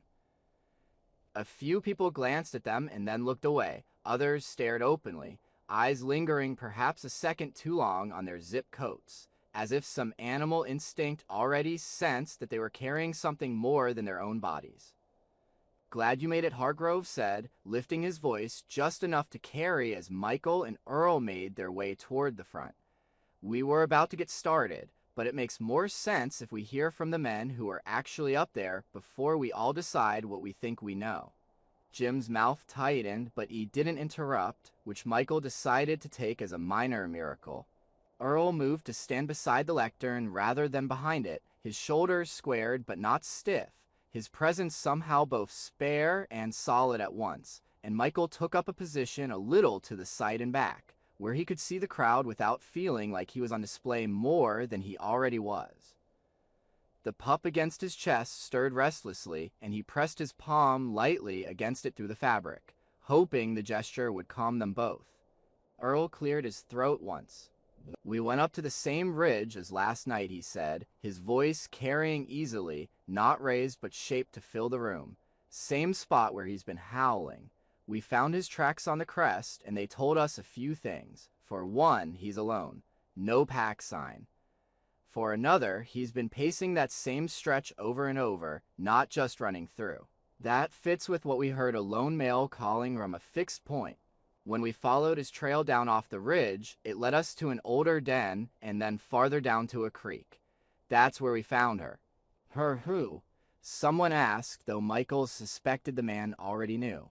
His mate Earl said simply, "Adult female wolf, maybe 5 years old, give or take, dead, side full of buckshot, looked like she was hit at close range. Judging by the blood in the snow and the way the tracks lay out, she died there and he found her afterward. Spent a lot of time walking circles around that body, then going back up on the ridge to call for what he lost." A murmur moved through the room at that, not quite sympathy, not quite discomfort, but something between them, and Michael saw the way some faces softened around the eyes while others tightened. The story Earl was telling, slipping past whatever abstract feelings people had about predators and hitting something more personal. Jim shifted his weight, his jaw working. "That's all very sad," he said, with a stiffness that suggested the words had cost him something. "But it doesn't change the fact that we've got a male up there howling his head off 3 nights running, and a whole town of people who can't sleep or let their kids out to play without thinking about some predator right over the hill. Wolves kill livestock. Wolves kill dogs. Wolves kill whatever looks easy enough. You know that as well as I do, Earl. Losing his mate might make him even less predictable." Earl nodded once, acknowledging the point, then shook his head. "It changes more than you're letting yourself admit," he said.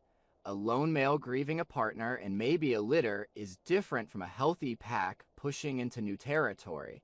It doesn't mean he can't be dangerous. It does mean he's not out there for the fun of spooking us. He's not celebrating. He's trying to fix a hole in his world with the only tool he has, which is his voice." "You said maybe a litter," Jess said from the back, straightening. "Does that mean what I think it means?" Earl glanced at Michael, and in that glance, Michael felt the shift. The moment when carrying the pups under their coats went from a private trembling secret to a public fact they could not ethically hold back. "It means that when we followed the rest of his pattern," Earl said, nodding slowly, "we found another den, a smaller one, under a fallen spruce not too far from where the female was shot. Inside that den, we found 3 pups. Skin and bones, cold as river stones, still breathing, but only just. We took them out. They are alive right now because we put them inside our coats and walked them back here. The room went very still, the kind of stillness that makes even the smallest sound stand out: the drip of melted snow from someone's hat, the faint creak of a chair as a person shifted their weight. Carol's hands flew to her mouth, eyes wide. Dave's brows shot up, his fingers stilling on his knee. Jim's face flushed a darker red under the brim of his cap. "You brought wolf pups into town," he said, the volume of his voice rising, the outrage in it raw and unfiltered. "You took them out of the woods, away from their sire, and you carried them in here like kittens. Are you out of your minds?" Michael felt heat flood his own face, a mix of anger and something like shame, not because he thought they had done the wrong thing, but because part of him had not fully reckoned with how it would sound when someone like Jim put it into blunt words, stripped of the cold and the smell of the den and the tiny trembling bodies that had made the choice feel less like an option and more like an obligation. They were dying, he said, before he had fully decided to speak, his voice cutting through Jim's in a way that surprised even him. "You weren't there, Jim. You didn't see the way their ribs showed under the fur or feel how cold they were. Their mother was lying dead by that creek with buckshot in her side. Their father was burning himself out pacing a ridge and calling for something that wasn't going to answer. If we'd walked away, those pups would have frozen or starved in sight a hole in the ground while we sat here talking about how dangerous it is to have wolves too close to town. They're wild animals," Jim shot back. "They're not your students. You don't get to scoop them up and play savior just because nature did what nature does and something died in the woods. Now you've got 3 half-tame predators who will smell like people, who will think of houses as places where they got fed and warm. You think that makes them safer for us when they're grown." The logic stung, not because Michael thought Jim was entirely right, but because he wasn't entirely wrong either. The ethical tangle that had been coiled in the back of Michael's mind since they'd first pulled the pups from the den now tightened, snarled up with the practical realities of living in a town where people's livelihoods included chickens and goats, and small children's freedom to play in the yard. "We didn't take them out because we wanted pets," Michael said, forcing his voice to stay level. "We took them out because they were dying and we were there. If you'd seen them, you'd have had to make the same choice, whether you want to admit that right now or not. Now we have to decide what happens next, and that's a decision the whole town can help with, but pretending there was no moment in the woods where doing nothing would have been its own kind of violence that's not honest."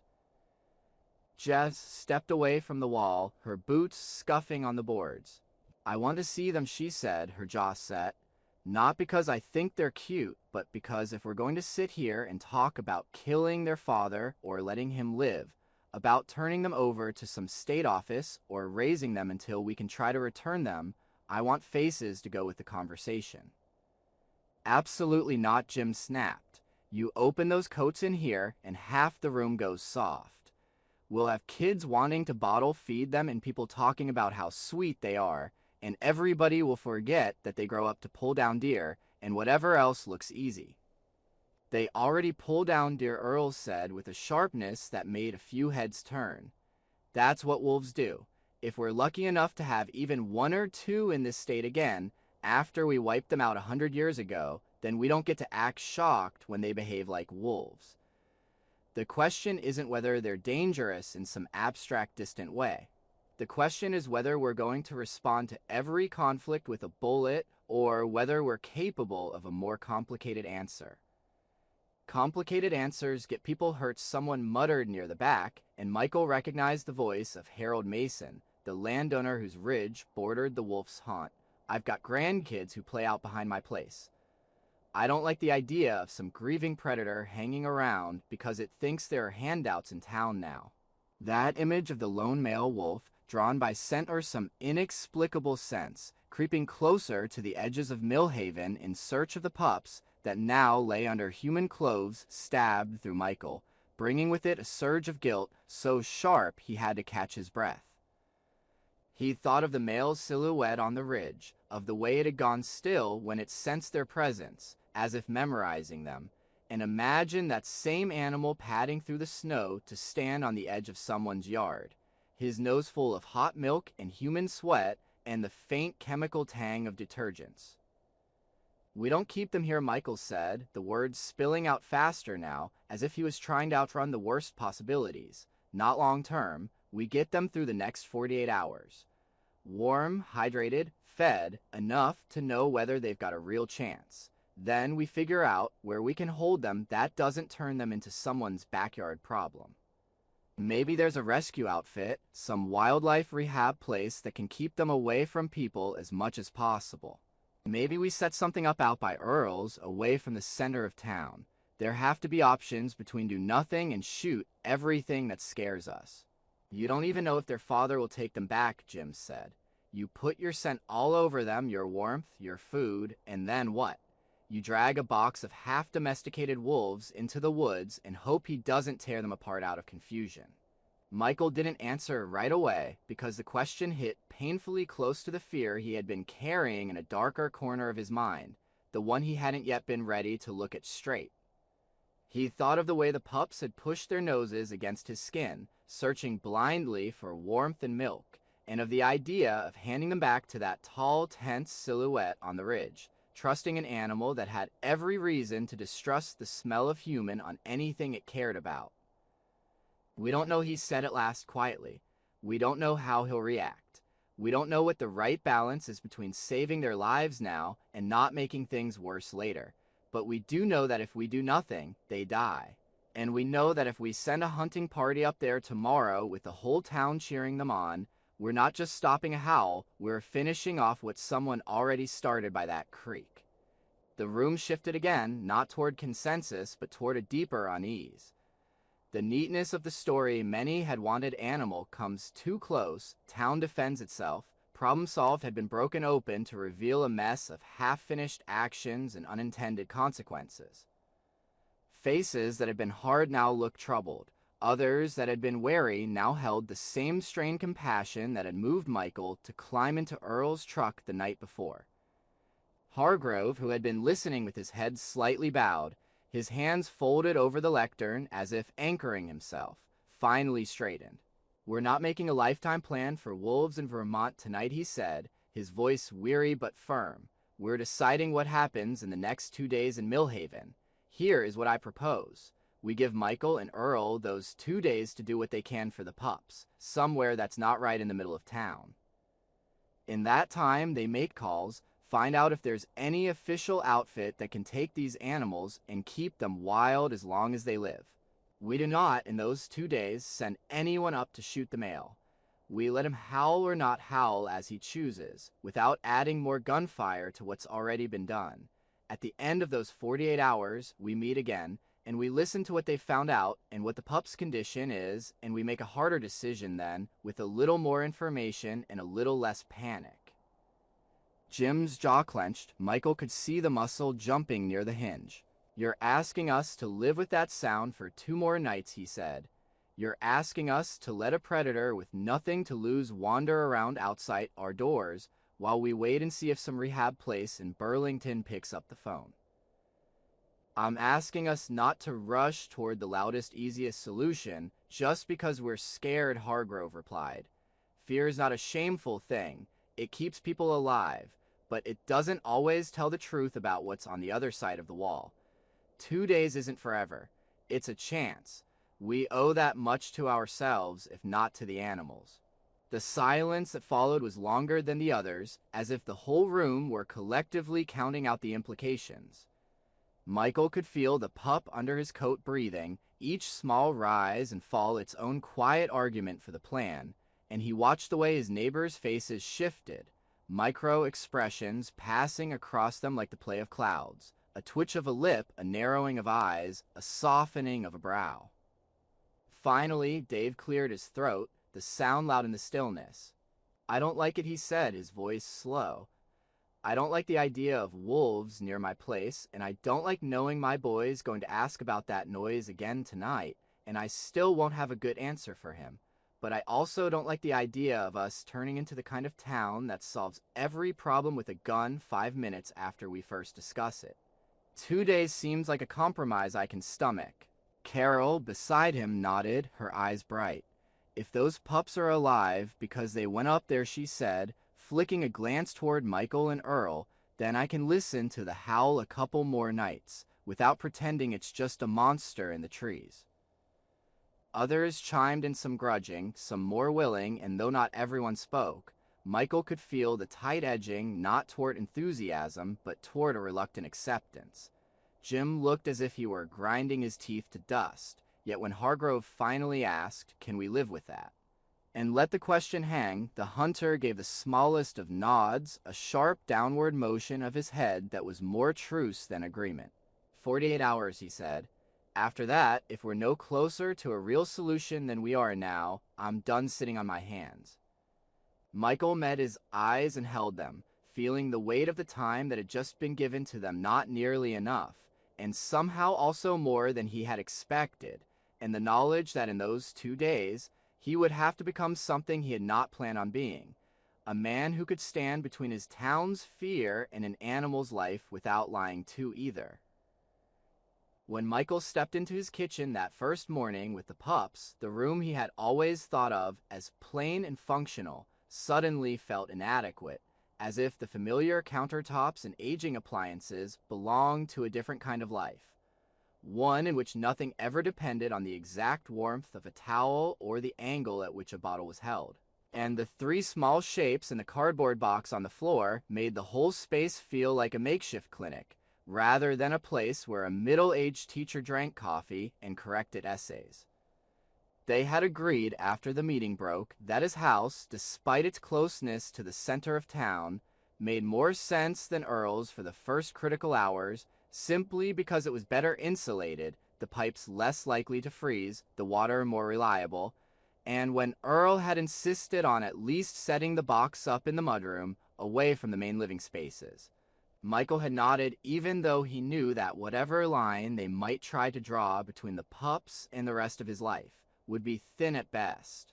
Now he knelt on the worn linoleum, the knees of his jeans already damp from melted snow, and watched as one pup shifted weakly in the nest of towels, while the other 2 lay almost unnaturally still, their sides rising and falling in shallow, uneven movements that made his own breathing feel too loud. The warmth of the house had started to work on them. Their fur, which had been stiff and cold when he'd first tucked them under his coat, was softening, and one had managed to curl its body into a tight comma instead of the loose, limp sprawl of exhaustion. Yet their eyes, when they cracked open, were dull and gummy, and their paws, when they twitched, did so without much conviction. Hunger had carved them down to essentials, leaving too much bone and not enough flesh, and dehydration had given their skin a thin papery quality that made him afraid of his own hands. He had never fed anything this small in his life. He had bottle-fed a neighbor's lamb once, as a teenager, when a ewe died unexpectedly, and there was no one else handy, but the lamb had been loud and sturdy, its mouth hot and insistent around the rubber nipple, its body full of a wild, clueless energy that had reassured him. These pups were different. Each movement felt like a decision their bodies had to argue themselves into making, and he found himself terrified of both doing too much and not doing enough, of moving too fast or too slow, as he heated water on the stove, and mixed it with the condensed milk and broth he and Earl had decided would have to do until they could get something more specialized from the feed store. Earl moved with more confidence, though even he was careful, his large hands gentled as if he were handling blown glass instead of fur and bone.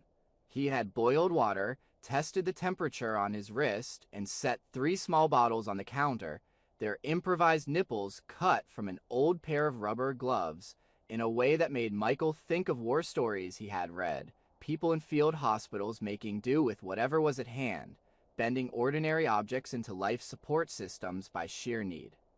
"We warm them a little more before we push too much fluid," Earl said, his voice low and even, his eyes on the pups rather than on Michael. "Cold stomach can't handle much, and cold gut can shut down on you. We take it in layers." Warmth, then sips, then rest, then more. They've been running on fumes long enough that their bodies don't trust abundance yet. Michael nodded, though he wasn't sure the gesture was for Earl or for himself. He reached into the box with both hands and gently lifted the strongest-looking pup, the one that had made the first thin sound in the den, feeling its surprising weight for its size, how the bones and muscles and organ mass added up to more than his eyes would have guessed.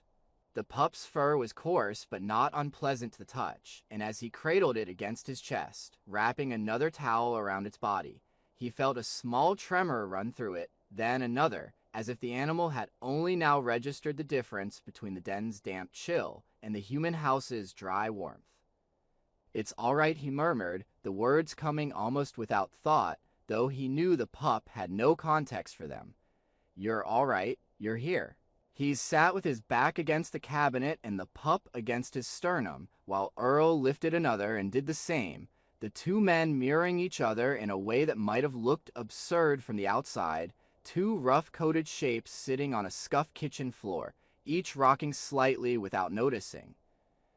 The third pup stayed in the box for the moment, wrapped in extra towels, a hot water bottle tucked along its side, its breathing so shallow that Michael found himself checking every few minutes to make sure it hadn't slipped away while his attention was elsewhere. Outside, the pale light of the November morning crept across the snow in the yard and up the side of the house, making the frost on the window glass glow faintly, and the familiar sounds of the town waking up drifted in: a plow scraping along Main Street, a distant truck door slamming, a dog barking twice, and then falling silent. Each sound felt slightly out of phase with his life now, as if he and Earl and the pups were sitting inside a bubble of different time, where minutes stretched and contracted based not on the clock on the stove, but on whether a pup managed to swallow twice in a row without choking. When they finally offered the first bottle, the process was nothing like the smooth, instinctive latch of a human infant that Michael had seen in those rare quiet moments at hospital visits for friends. The pup's mouth opened, then closed weakly around the rubber, its tongue sluggish, and for a moment nothing happened. Then it managed a few clumsy sucks, the muscles in its throat working with visible effort, the liquid disappearing in tiny increments that felt, in that moment, like a miracle. Michael held the bottle with one hand and the pup with the other, his fingers cramping, afraid that if he shifted his grip by even a fraction, he would break something essential. "Easy," Earl said, watching with a critical eye, feeding his own pup in parallel. "Don't flood him. Let him set the pace. You'll be tempted to squeeze, but you'll drown him if you force it. They need success, not speed." The word success in that context struck Michael as almost unbearably tender. They were talking about ounces of liquid and the mechanics of swallowing, yet the stakes were such that the language of exams and passing grades felt weirdly appropriate. He watched the pup's throat move, the small muscles working, and realized that he had never been so aware of someone else's physical process. Not even when he had sat beside his father's hospital bed years ago, listening to the wheeze and rattle of a damaged lung. This, too, was respiratory and cardiovascular and digestive, but closer somehow, more immediate, because his own hands were part of the loop. They fed in shifts, pausing when the pups grew too tired, letting them rest against their chest until the tiny hearts stopped racing, and the breaths came a little more evenly. Each time they returned the pups to the box, the nest of towels felt marginally less like a shroud and more like a cradle. Color crept back into the small ears, the gums went from pale to a healthier pink, and one pup, the one that had seemed closest to the edge, managed to push itself up on shaky legs for a few seconds, its head wobbling, before collapsing again in a tangle of limbs that somehow, incredibly, did not look entirely hopeless. Exhaustion settled on Michael's shoulders like a physical weight, not just from the night in the woods and the emotional load of the town meeting, but from the intense, focused care of the last hours, the way every nerve and thought had been bent toward keeping three small bodies on this side of a line they understood only by instinct.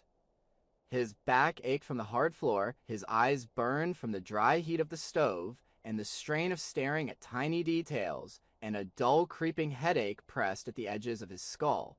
Yet every time he closed his eyes, he saw the den, the dead female by the creek, the lone male on the ridge, and the knowledge that there was no one else in Millhaven better positioned to carry this particular burden held him in place. At some point, Earl stood, his joints cracking in a small chorus, and stretched, the movement slow and deliberate. "I ought to make some calls," he said.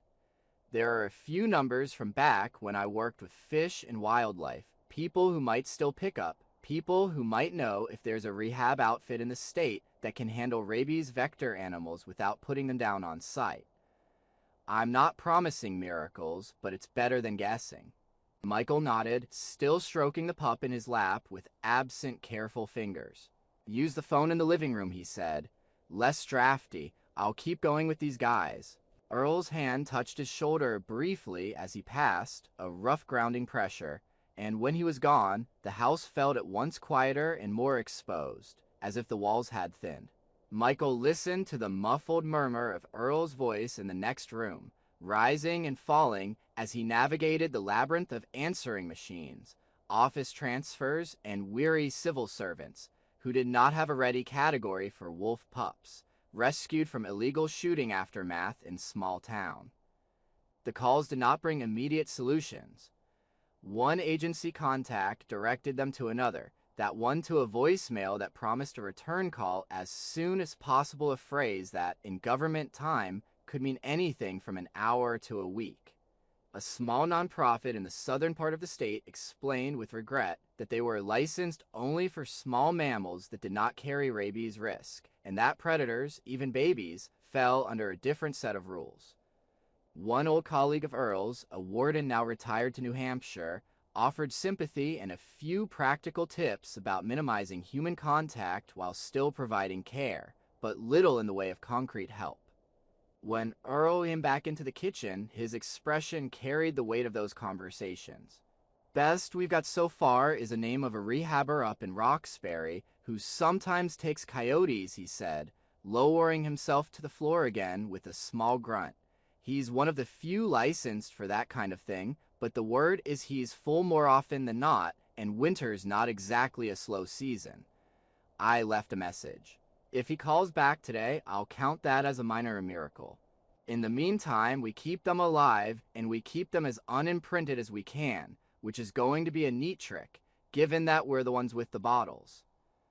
The idea of minimizing human contact while literally cradling the pups against his chest struck Michael as grimly ironic, but he understood the principle: every extra second in human arms, every familiarization with human smell and voice, nudged the pups along a spectrum that led away from wildness and towards something neither dog nor wolf, an animal that might not fit anywhere comfortably. "I can keep them in the mudroom most of the time," he said slowly, thinking it through aloud, "in the box with the towels and the hot water bottles. We feed them, keep it businesslike, no cooing, no extra handling. They'll hear us anyway, but maybe they won't associate us with comfort beyond food and heat." He heard his own words and felt a prickle of unease at how quickly his mind had slipped into jargon.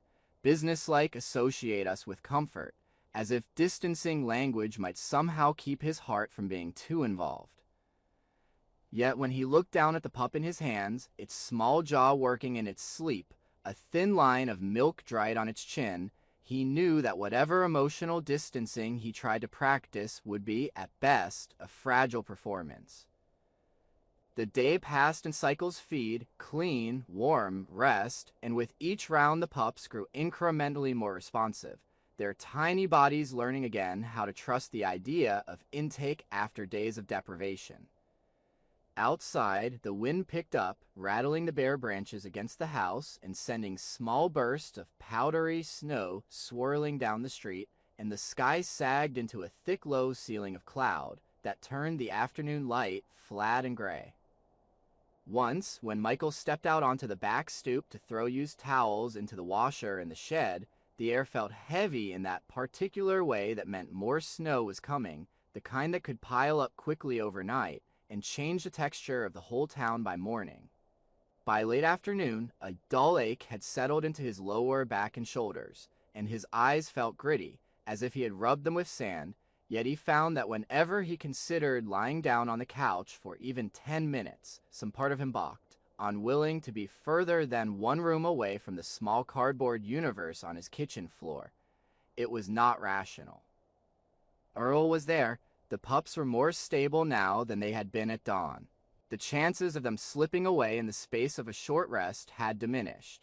Still, the idea of waking from even a brief nap to find the box silent terrified him more than the prospect of another few hours of fatigue. As evening crawled in, the town's ordinary routines continued beyond his walls.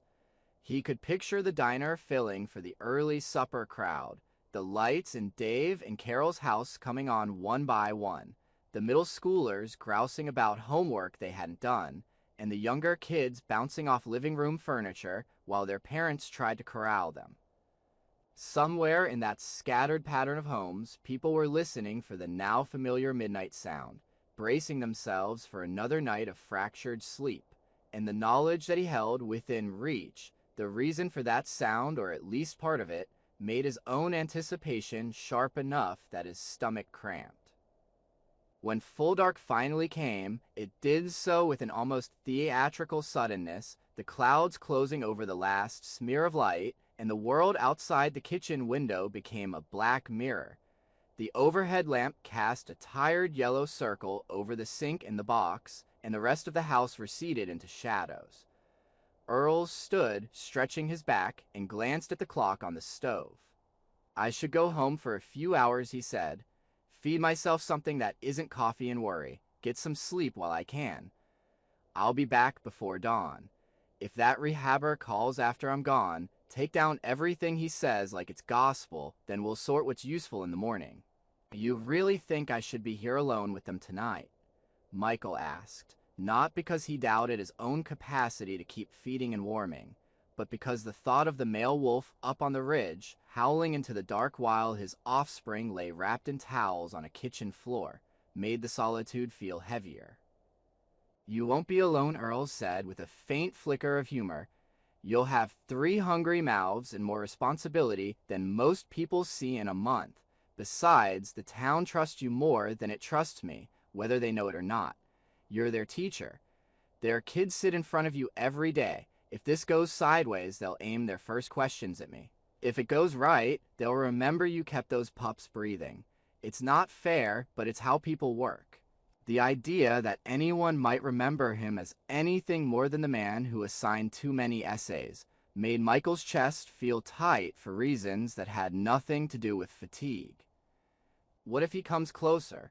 he asked, the question that had been gnawing at him since afternoon finally slipping out. "What if he hears them somehow, or smells them, and doesn't stay on the ridge tonight?" Earl's gaze grew distant for a moment, as if he were trying to picture the same scenario, then focused again. "If he comes closer, he'll circle the town, maybe the edge of your property, but he won't walk up onto your porch and start scratching at the door like a dog," he said. "He's wild, he's wary, and he's just had the worst week of his life. Grief doesn't make a predator forget what a human smells like, it just changes what he does with his nights. You keep the lights low, you keep the pups quiet as you can, and you don't go outside if you hear anything you don't understand. Let the doors and walls do what they're meant to do." When Earl left, the house settled into a different kind of silence, less filled with conversation and more with small domestic sounds, the hum of the refrigerator, the faint rasp of the baseboard heater kicking on, the ticking of the old clock above the stove. The pups slept between feedings, their bellies marginally rounder, their bodies still thin but less painfully so, and Michael sat at the table with his hands wrapped around a mug of tea that had long since gone lukewarm, staring at nothing in particular.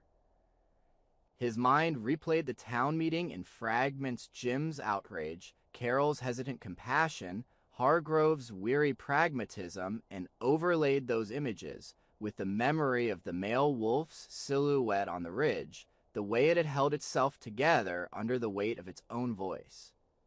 As the hours crept toward midnight, a strange tension wound itself through the small house, as if even the furniture were waiting. Michael found himself moving more quietly, checking the locks on the doors twice, pausing at the window over the sink to peer out into the black yard, where the snow lay in soft, indistinct heaps, the spruce and birch at the property's edge, reduced to darker smudges against the night. Each time he turned away, he felt a small pull between his shoulder blades, like a hand he couldn't see. At 11:30, he fed the pups again, their mouths stronger now, their swallowing more confident, and when he returned them to their box, they curled together in a loose knot rather than lying separately, the heat of their bodies pooling in the small space like a banked coal. He set a fresh hot water bottle under the towels, tucked the edges in, and then sat down on the floor beside the box instead of the chair, leaning his back against the cabinet, his eyes half closed. He did not plan to fall asleep, but fatigue had its own plans. His head dipped once, twice, and then for a short, unmeasured span of time, he drifted in that uneasy place between waking and dreams, where sounds were both inside and outside, and the border between the two blurred. In that half state he heard the baseboard heater sigh, the clock tick, the pups make small noises in their sleep, and underneath those familiar notes, something else, a long, low sound that rose and stretched and then held, not loud in the sense of volume, but loud in the way that a sudden memory is, filling the space in his mind, vibrating in his chest. His eyes snapped open. The howl came again, clear through walls and glass, closer than it had sounded at his house on previous nights, not directly outside, but not as distant as the ridge had once made it. It seemed to rise from somewhere beyond the tree line at the back of his property, perhaps still up the slope, but nearer, the sound threading between trunks and over snow, carrying the same grief-laden quality and yet altered, as if fatigue had roughened it further, giving it an almost hoarse edge. The pups stirred in their box, one lifting its head, ears flicking, a small whimper escaping its throat that might have been instinctive or might have been something else. Michael's heart thudded so hard he could feel the pulse in his fingertips, and for a moment every instinct he had screamed at him to turn off the light, to make himself small and invisible, to retreat to the center of the house where walls and hallways layered between him and the night. Instead, he sat very still, his back against the cabinet, his eyes fixed on the dark window, and listened. The howl rose and fell again, not in a pattern of dominance or threat, but in the same searching cadence he had heard on the ridge, a call thrown into a world that had not yet answered.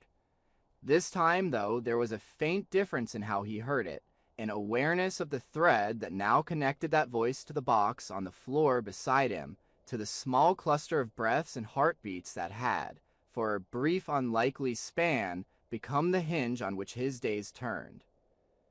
The sound was no less eerie, no less capable of raising the hairs on his arms, but it was also, in a strange way, less other. It belonged not just to the wolf on the ridge, but to a father whose offspring lay in a human kitchen, their bodies slowly remembering how to live. Michael sat there, breathing shallowly until the last note died away and the night closed over the gap it left. The pups settled again, their small whimpers fading into sleep. Somewhere in the darkness beyond his yard, an animal that had already lost too much stood alone, listening for an answer that did not come. And the fact that the silence between them was filled, on one side, with the soft sound of pups dreaming, did nothing to ease the tightness in Michael's chest. By the time the gray light of the next morning thinned enough for the shapes of trees beyond the kitchen window to separate from the darkness, Michael felt as if the night had run over him, and then backed up to see what it had hit. Yet when he pushed himself off the floor and stretched the stiffness from his spine, the box of pups at his feet pulled his attention outward in a way that made the ache in his muscles seem secondary, because their breathing, though still shallow, had taken on a rhythm that sounded less perilous and more like something a body might actually sustain. He had slept in fragments, if sleep was even the right word, short collapsing spells in which his head would tip back against the cabinet, and his mind would slide sideways into disjointed images of the ridge, the dead female by the creek, the male's silhouette against the sky, the fluorescent lit town hall with its rows of chairs, only to jerk awake at the smallest sound from the box, the soft scrabble of paws or a weak. breathy whimper that sent his hand reaching instinctively toward the towels. Each time he checked them, their bodies felt marginally less cold, their bellies marginally less concave, and though one of them still lay with an unnerving limpness between feedings, the small rise and fall at its flank persisted, stubborn and slow. Outside, the sky had the color of worn pewter, the kind of cloud cover that promised more snow without much enthusiasm, and a thin dusting of flakes already blurred the footprints in the yard from the day before. The town was beginning to stir. He could hear the distant growl of a truck on Route 9 and the faint clang of metal from the gas station where someone was likely dragging a plow blade into position. Somewhere beyond the immediate line of houses and trees, the ridge loomed, invisible but present, and the knowledge that the male wolf had come closer in the night than he had on previous evenings sat in Michael's chest like a stone that had not yet decided which way it wanted to roll. Earl arrived just after sunrise, his knock on the back door a muted 3-beat pattern that Michael's body seemed to recognize before his mind did.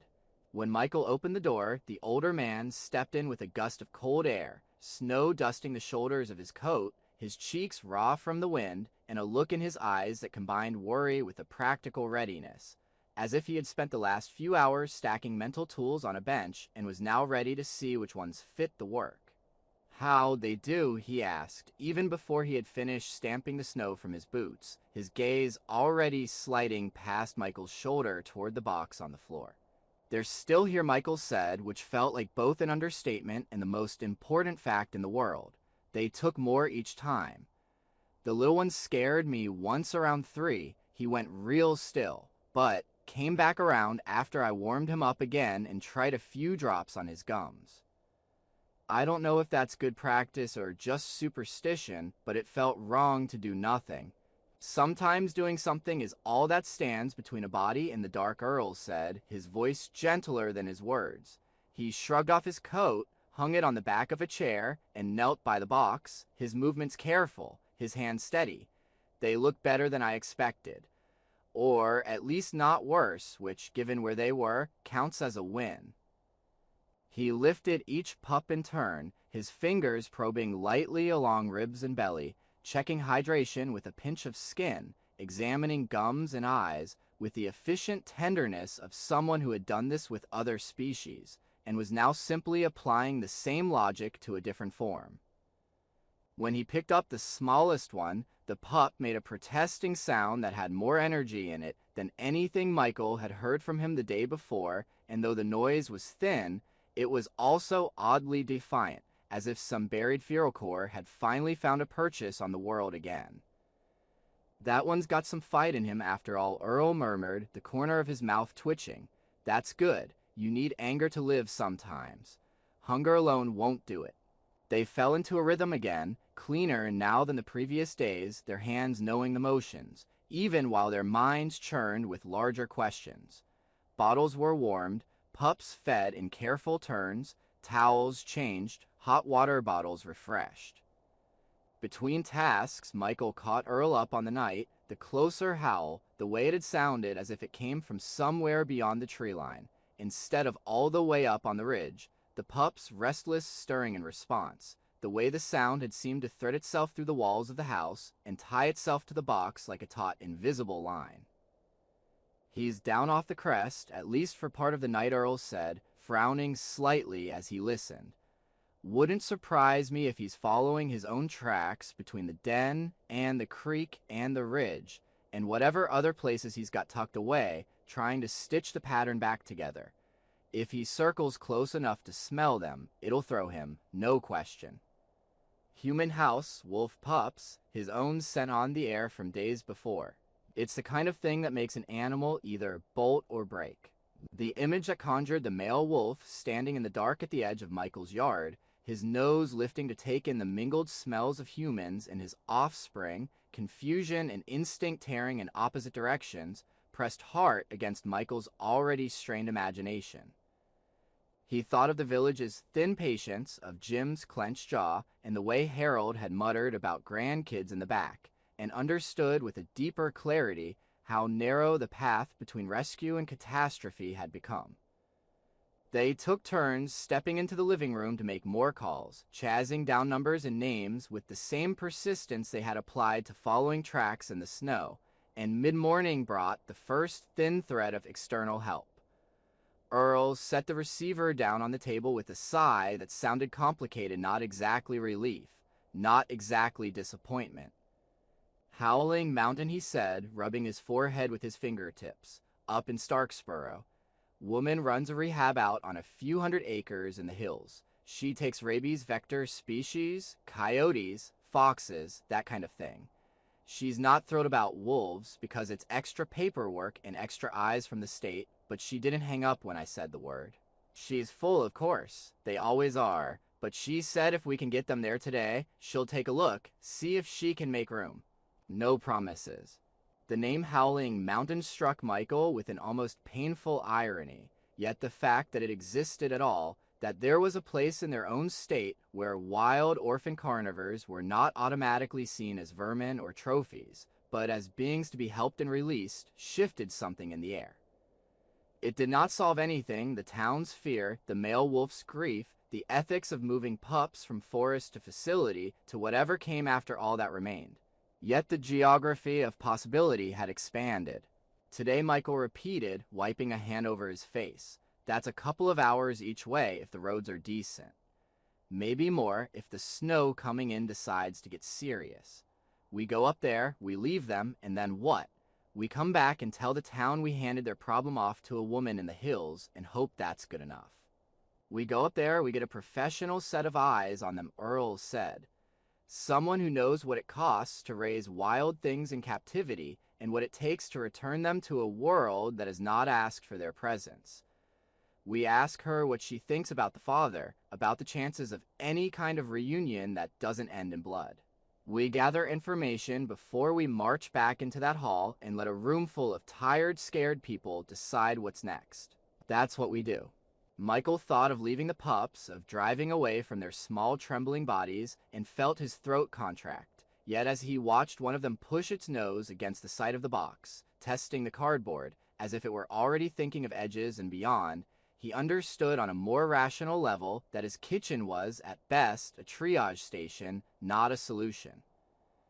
They could keep the pups alive for a few days here, they could not keep them wild, and they could not keep them safe from the town's shifting moods.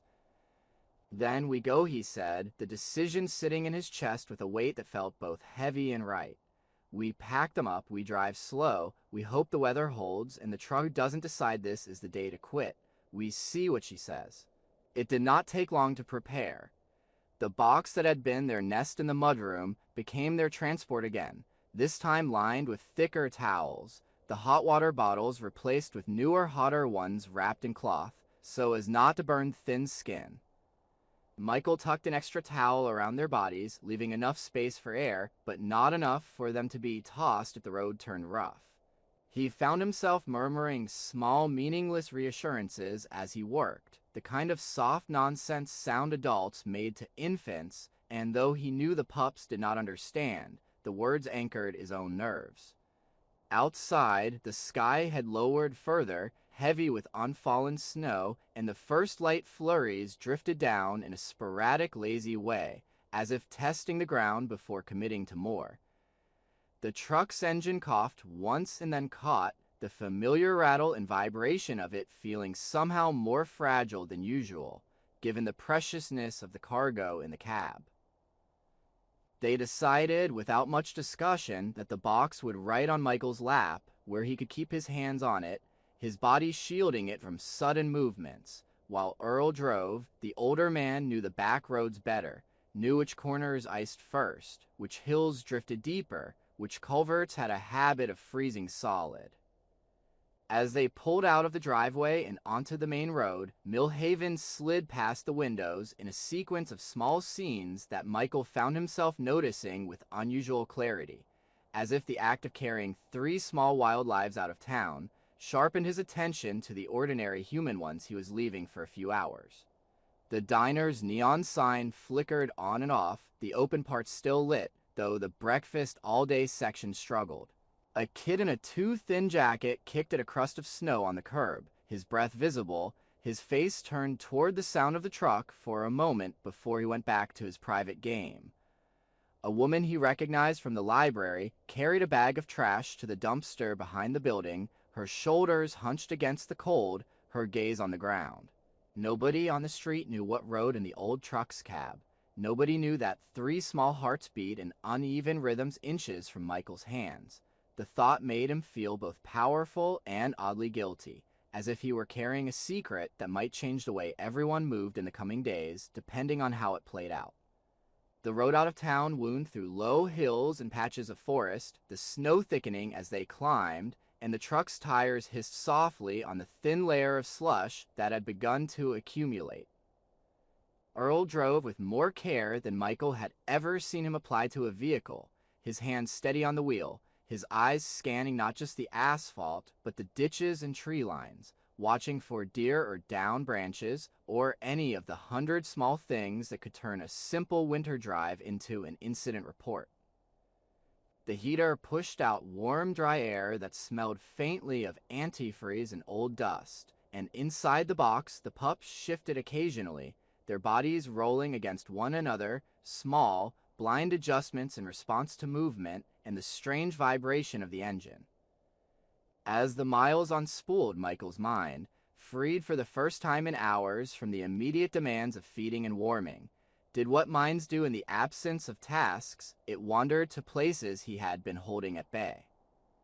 He thought of Mexican wolf pups being fostered into wild dens out west, stories he had read in some article about conservation programs, humans hiking tiny crate-held lives into the backcountry, slipping them into the nests of wild litters while the mothers were away hunting, then retreating quickly, so that the adult wolves would return to find their broods mysteriously expanded, their own instinct to care overriding any suspicion about the source 99, 100, 101, 102. The difference between those managed sanctioned interventions and the rough improvised rescue he and Earl had carried out under a fallen spruce root in the Vermont woods was stark, yet the core impulse felt similar, an attempt to mend a tear in the wild fabric, to add back what had been taken, to keep a line from ending where it had been cut. The snag here, the thing that made his stomach not even as he thought about it, was that any attempt at fostering these pups back into their father's life would take place not in a protected recovery zone, but on the ragged edge of a small human community that already felt under siege by one wolf's voice. He imagined, briefly, the scene that might unfold weeks from now if the pups survived long enough and grew strong enough, a twilight clearing at the edge of the woods, a basket or a box set on the ground, people stepping back into the shadows while a large wary animal emerged to sniff and circle, and decide whether to accept what had been returned or to reject it outright. The image was compelling, almost cinematic, yet he forced himself to remember that real animals did not act according to human narrative arcs, that grief did not always translate into gratitude, that fear did not always yield to recognition. The road climbed, then dipped, then climbed again, the snow thickening on the branches overhead and the shoulders of the road. They passed through small pockets of settlement, then stretches of nothing but trees and the occasional mailbox, the names on their sides ghosted with frost. With each passing mile, Michael felt both closer to a possible solution and further from the known, as if the distance between Millhaven and the hills of Starksboro were measured not just in kilometers, but in layers of comfort peeled away. When they finally turned down the narrow, unpaved drive that led to Howling Mountain, the truck's tires crunching on a mix of old and new snow, the landscape opened up into a patchwork of enclosures and low buildings, set against a backdrop of higher dark pines. Fences rose in sturdy lines, topped not with barbed wire, but with overhangs designed to keep clever climbing animals from pulling themselves over.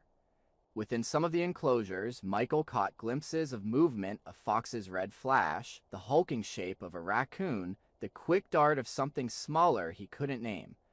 The air smelled different here, rich with a layered mix of animal scents and hay and disinfectant and evergreen, a wildness organized into pens but not tamed. A woman in a thick, dark coat and a knit cap stepped out of one of the buildings as they pulled up, wiping her hands on a towel and squinting slightly against the glare of the snow. She looked to be in her late 40s or early 50s, with wind-roughened skin and a direct gaze that moved from the truck to the box in Michael's lap, with the kind of quick assessment that comes from long practice. "You're the ones with the wolf pups," she said without preamble as they climbed out. "I'm Medora. Let's get them inside before we stand around explaining choices we can't take back." Her voice carried no particular warmth, but it held no judgment either, just a brisk insistence on sequence, care first, conversation after. Inside the nearest building, the air was warmer, the smell of animals sharper but not overpowering, and stainless steel tables and shelves lined the walls, holding supplies that looked simultaneously familiar and alien: bottles and syringes and bags of fluids, stacks of towels and blankets, metal bowls, and laminated charts. Michael set the box on a table as gently as if it held explosives. Medora pulled on a pair of gloves with quick practiced motions, then peeled back the top towel and reached in, her fingers moving with a combination of speed and delicacy that reminded him of Earl's, but honed by repetition over many seasons. She lifted the first pup, turned it gently, checked its eyes, its gums, the state of its belly, its hydration, all in a matter of seconds, then did the same with the other two, her brow furrowing slightly at each new detail. "They're in rough shape," she said, finally, in a tone that suggested she reserved the word rough for situations that were well beyond mild concern. "But they're not gone yet. You got to them in time, or close enough to it that we might pull them back. How long have they been off the dam, best guess?" "Couple of days at least," Earl said. "We found the female dead by a creek. Buckshot. Judging by the blood in the tracks, she'd been lying there a while. He'd been pacing. They were cold as ice when we pulled them out of the den." She nodded once, as if this matched a set of scenarios in her head. "Mother dead by gun, father calling on a ridge, pups starving in a hole," she said. "I wish I could say it was a rare story. It isn't. The wolf is unusual around here. The rest is as common as mud." She moved to a cupboard, pulled out a bag of fluids and a small sharp needle, and began setting up a line, her movements brisk. "We'll start with warmed fluids under the skin," she said.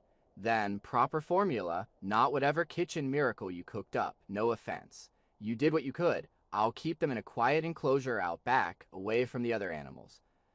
Minimal contact, as much as I can manage. You can come back and look, but not too often. If they make it through the next 3 days, we can start thinking past the end of the week. Until then, they're on this side of the chateau line by inches."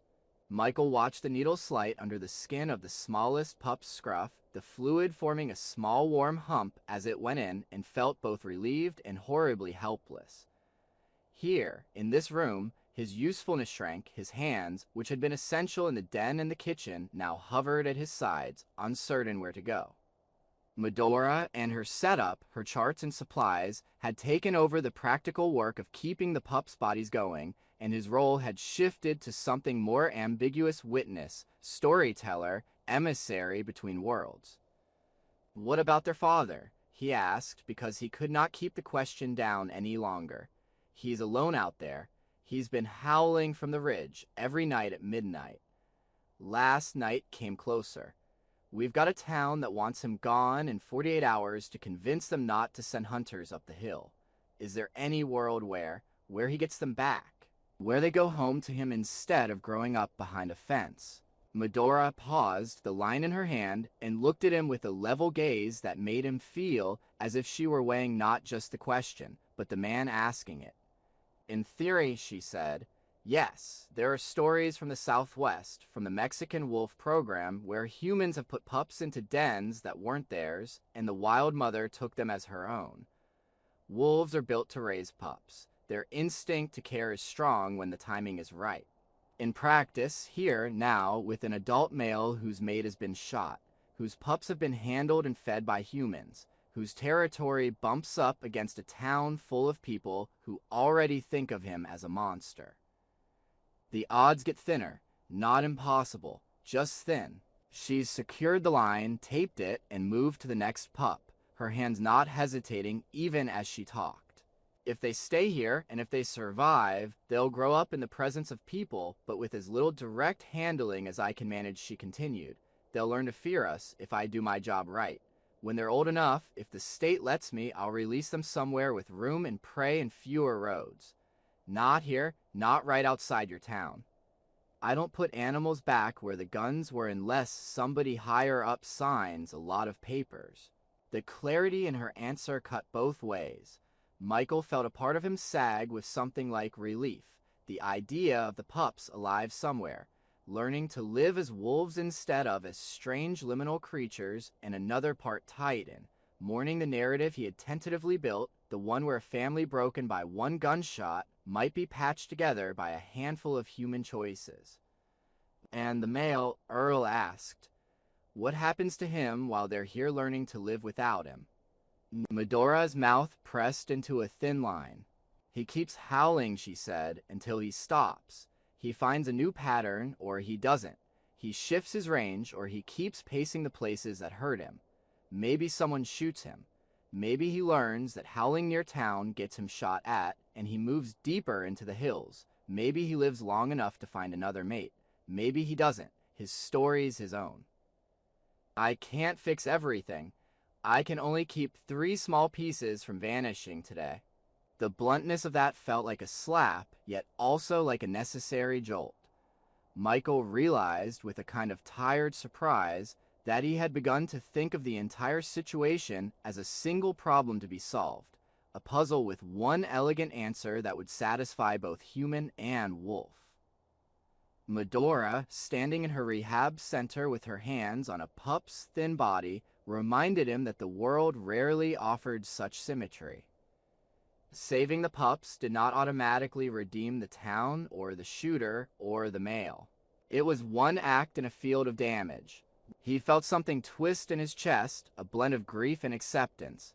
Will you call us? He asked, his voice rough. Let us know if they make it.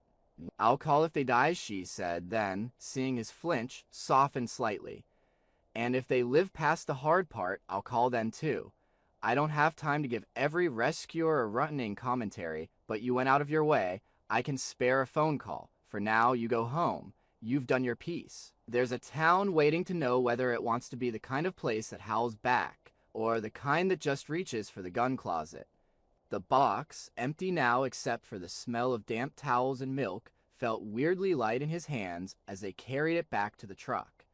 The sky outside had lowered another notch, the snow thickening into a steadier fall that blurred the outlines of the trees and enclosures.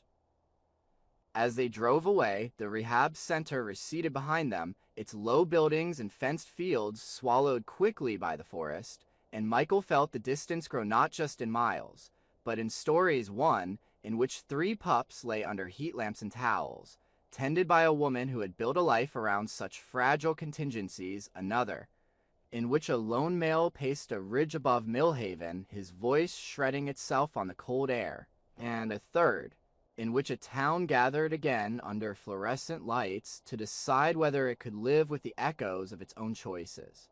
He rested his empty hands on his knees and watched the road slide under the truck, the snow-slick asphalt a moving ribbon that bound those 3 stories together for at least a little, while longer, even though he knew, with a deepening unease, that they would not stay braided forever.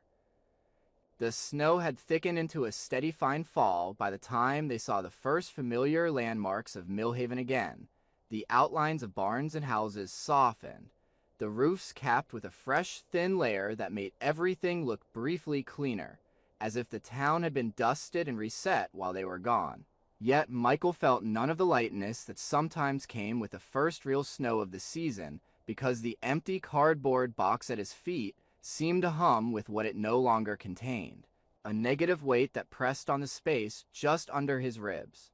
As they rolled down Main Street, the usual small-town details presented themselves, the flicker of a television behind thin curtains, a kid in a bright blue hat dragging a sled along a shoveled walk, the plume of smoke from Hargrove's chimney, but Michael saw them through a different lens now. each scene overlaid with an awareness of the invisible threads that connected this quiet surface to the wildness on the ridge and the sterile warmth of Medora's rehab enclosures. The knowledge that 3 pups lay under heat lamps 2 towns away, their thin bodies threaded with fluids and formula instead of cold air and hunger, did not absolve him of anything. It simply added another locus of concern, another place his mind would now travel to when he heard the wolf's howl rise at night. Earl parked in front of Michael's house long enough for Michael to step out and set the box in the mudroom, where it looked even more absurd and empty than it had in the truck, then pulled back onto the road without cutting the engine, his jaw tight. "You coming?" he asked, glancing at Michael. Where, Michael said, though some part of him had already guessed. "Up toward the ridge," Earl said. "Not all the way, not in this weather, but close enough to see what he's choosing to do with the daylight. We've got a few hours before the town hall fills again with people ready to make final pronouncements on things they've never seen. I want fresh sign in my head when I listen to them. I want to know if he's still pacing that same ground, or if the snow and the silence have started to move him." The thought of turning around and heading back toward the woods so soon, while the warmth of Medora's building still clung to his clothes, made Michael's body groan in protest. But the image of Jim Dawson standing at the front of the hall with a story that began and ended with lone dangerous predator tightened something in his chest. If there was even a chance that fresh tracks, new patterns, could add nuance to what he would have to say tonight, he couldn't justify staying home and letting his fatigue make decisions for him. "I'm coming," he said, pulling his door shut with more force than necessary, as if the sound could harden his resolve. The road up toward the logging turnout was slicker than it had been 2 days before, the new snow hiding patches of old ice, and Earl drove with a patience that put Michael's nerves even more on edge, because each slow, careful turn gave his mind time to run ahead to the hall, to the faces that would be turned toward him in a matter of hours. The sky hung low, a uniform gray that made it hard to tell where the clouds ended and the ridges began, and the trees on either side of the road carried thin caps of white on their branches, the dark trunks banded with snow on the windward side, as if someone had painted them in haste. At the turnout, they left the truck half off the road, wheels chalked with small, hastily kicked up piles of snow and gravel, and stepped out into an air that felt colder than it had any right to be for early afternoon, the kind of cold that slid under coats and between layers, as if it had its own intention. The silence here was deeper than in town, broken only by the faint hiss of falling snow and the occasional creak of a tree adjusting to the extra weight on its limbs. Their breath came out in thick white clouds that merged with the fine flakes, and the snow underfoot squeaked faintly with each step, the fresh layer just thick enough to register their presence. They followed their old path for a while, the one their bodies already knew from nights before, but soon the new snow had blurred the specifics of their previous passage, softening edges and filling hollows, and the responsibility shifted back where it belonged to the wolf's own tracks, laid down since the last snowfall. Earl's eyes narrowed as he scanned the ground, looking for the clean, purposeful line of prints that had once sliced through the scattered stories of deer and rabbits and smaller things. There he said, after a few minutes of moving in near silence, nodding toward a set of depressions that ran along the edge of a low rise, their spacing and depth unmistakable. Fresh, less than a few hours old, or the edges would be softer in this stuff. The tracks moved in a line that was at once familiar and altered. They followed the general contour of the ridge trail, but there were subtle deviations, places where the wolf had paused, doubled back a few yards, then moved forward again, as if uncertainty had crept into a pattern that had once felt reliable. Michael crouched near one of the prints, noting the clarity of the toe pads, the slight spread that suggested weight and forward motion, and felt a strange, almost physical echo in his own chest, as if some part of him had been holding its breath and now exhaled. "He's lighter," Earl said, surprising him. "See here, the depth compared to the old ones we saw. Either the snow underneath is more compact this time, or he's burning weight. My money's on the second. Less food, more pacing, fewer sleeps. It adds up." As they moved along the ridge, the tracks told a story in small variations. There were stretches where the line moved with almost machine precision, each step landing in its predecessor's shadow, the kind of efficiency that spoke of a body running on habit more than intention. Then there were stretches where the pattern broke, where the wolf had veered toward the downward slope, taking a few tentative steps, as if drawn by some scent or sound coming from the direction of town, only to turn back, the prints forming small loops and arcs, indecisive shapes on the white ground. At one point, the tracks led to the edge of the trees that looked down toward Michael's property, and there, in a small open space where the wind had scoured the snow thinner, the prints clustered, the spacing closer, as if the wolf had stood in one spot for longer than a few heartbeats.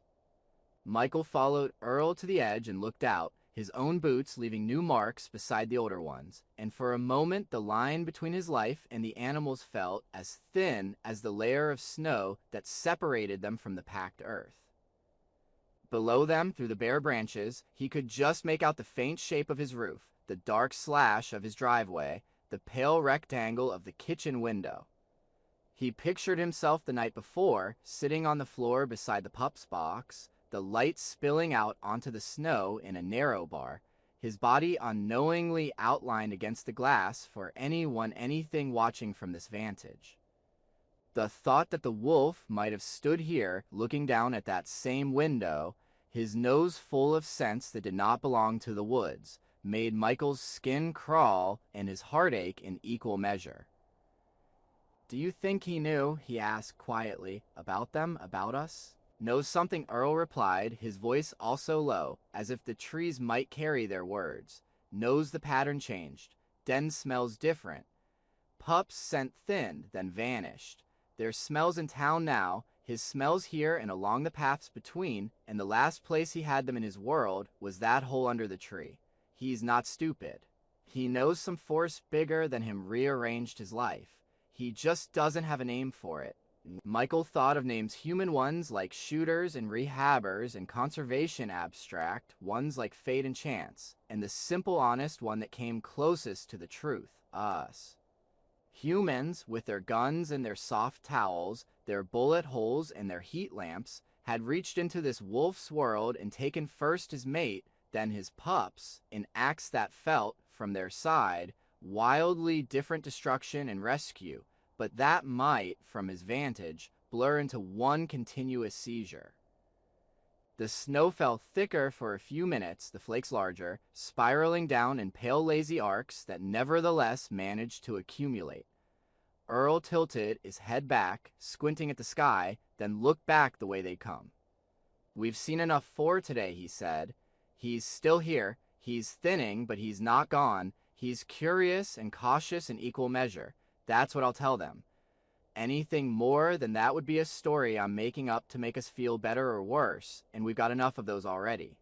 On the walk back to the truck, the wind picked up, pushing the snow sideways, stinging their faces with fine ice. Michael pulled his scarf higher and narrowed his eyes against the sting, his boots finding their way almost by memory. The cold felt honest, at least a physical discomfort that demanded no moral response beyond thicker layers and quicker steps. By the time they rolled back into town, the snow had laid a soft, even cover over the streets, muting sound, making tires hiss instead of rumble.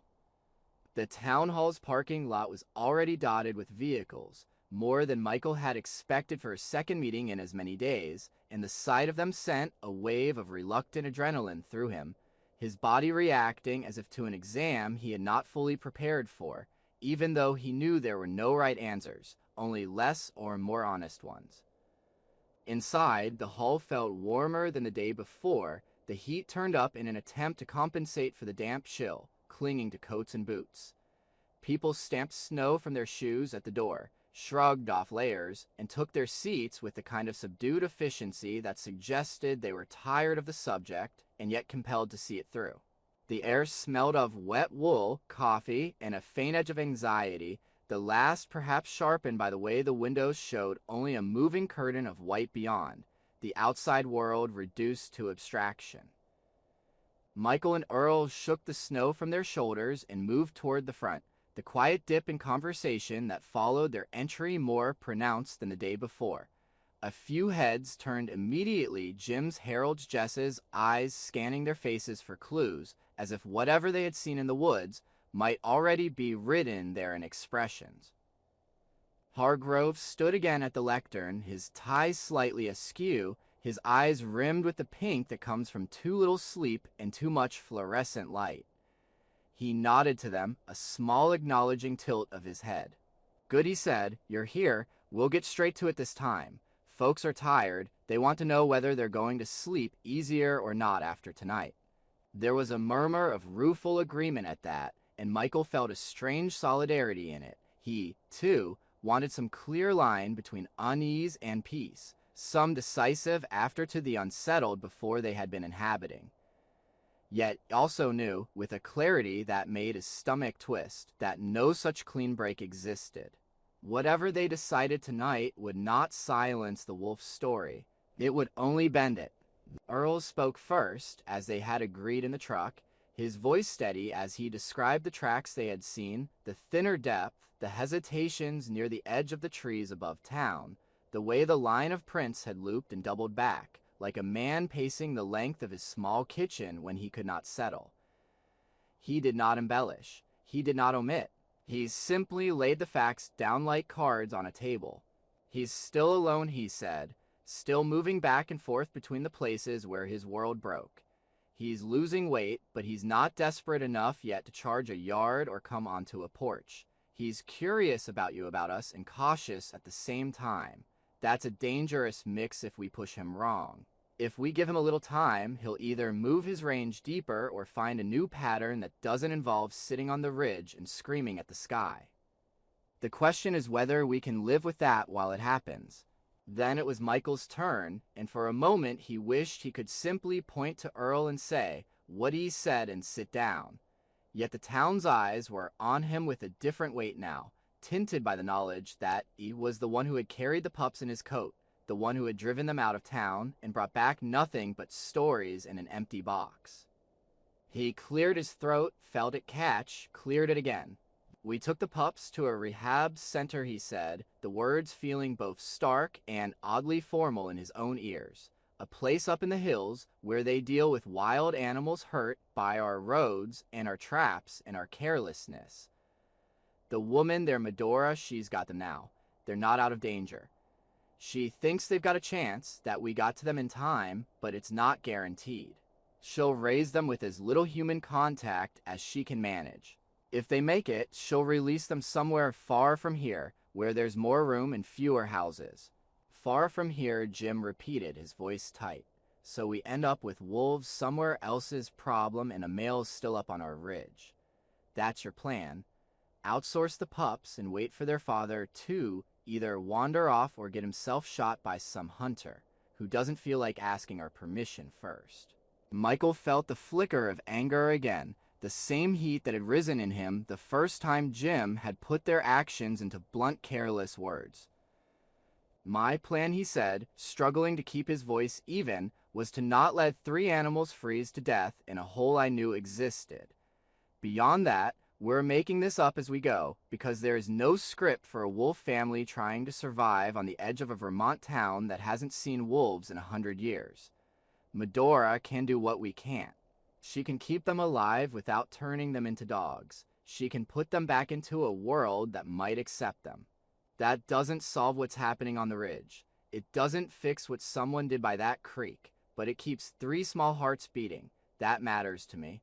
It may not matter to you." Jess's hand went up, not as a student's might, but with the same impulse to cut through the loudest voices. "What did she say about him?" she asked, "about the idea of ever bringing them back to him. Is that even on the table, or is it just something we tell ourselves at night so we can sleep?" Michael thought of Medora's level gaze, her blunt words about thin odds and separate stories. "She said it's possible in theory," he replied. "There are programs out west where people have put pups into dens that weren't theirs, and the wild adults took them anyway. But that's with mothers with packs in big controlled spaces, not with a lone male on the edge of a town that already wants him dead. She thinks the chances here are slim. Not zero, but slim. If we tried something like that and it went wrong, we'd end up with dead pups and a wounded father, and a town twice as angry as it is now. I'm not saying we should write off the idea forever, but right now, with the pups barely hanging on and nobody in this room trained to orchestrate that kind of reunion, it would be more about our desire for a neat ending than about what's best for them. His honesty felt like a betrayal of some softer part of himself that had clung to the image of a basket at the edge of the woods, and a cautious, miraculous acceptance, yet it also felt like a necessary refusal to lie to people who would have to live with the consequences. "So we've got a sad story and a hungry wolf," Harold said, rubbing a hand over his face, "and 3 pups we've exported to some hill sanctuary. I'm not unmoved. I'm not made of stone, but my fence backs onto those trees, and I've got a dog and grandkids, and a wife who jumps every time she hears that howl. We give you your 48 hours. Now what? Do we just listen indefinitely until winter's over and hope he takes the hint?" The room vibrated on the edge of something then, the air full of all the nights without sleep, all the small fears, all the compassion that had been stirred and then complicated. Michael felt the weight of his own answer gathering in his chest, and he knew, as clearly as he had known anything in the last days, that whatever he said next would not end the conflict, but it would shape the form it took. He thought of the wolf's tracks near the edge of the trees above his house, of the hesitation in the snow, of the way the prince had turned back instead of plunging down. He thought of the pups under Medora's care, of their thin bodies struggling toward the simple act of swallowing. He thought of Millhaven, of its diner and gas station and school and town hall, this small cluster of human lives, set down in a landscape that had its own stories long before any of them arrived. He drew a breath, feeling the cold air of the ridge still lodged somewhere deep in his lungs, and stepped a little closer to the front of the room, so that when he spoke, he was neither hidden behind Earl nor standing alone, but in that small bare space between them, where human and wild kept brushing against each other, unable to fully separate.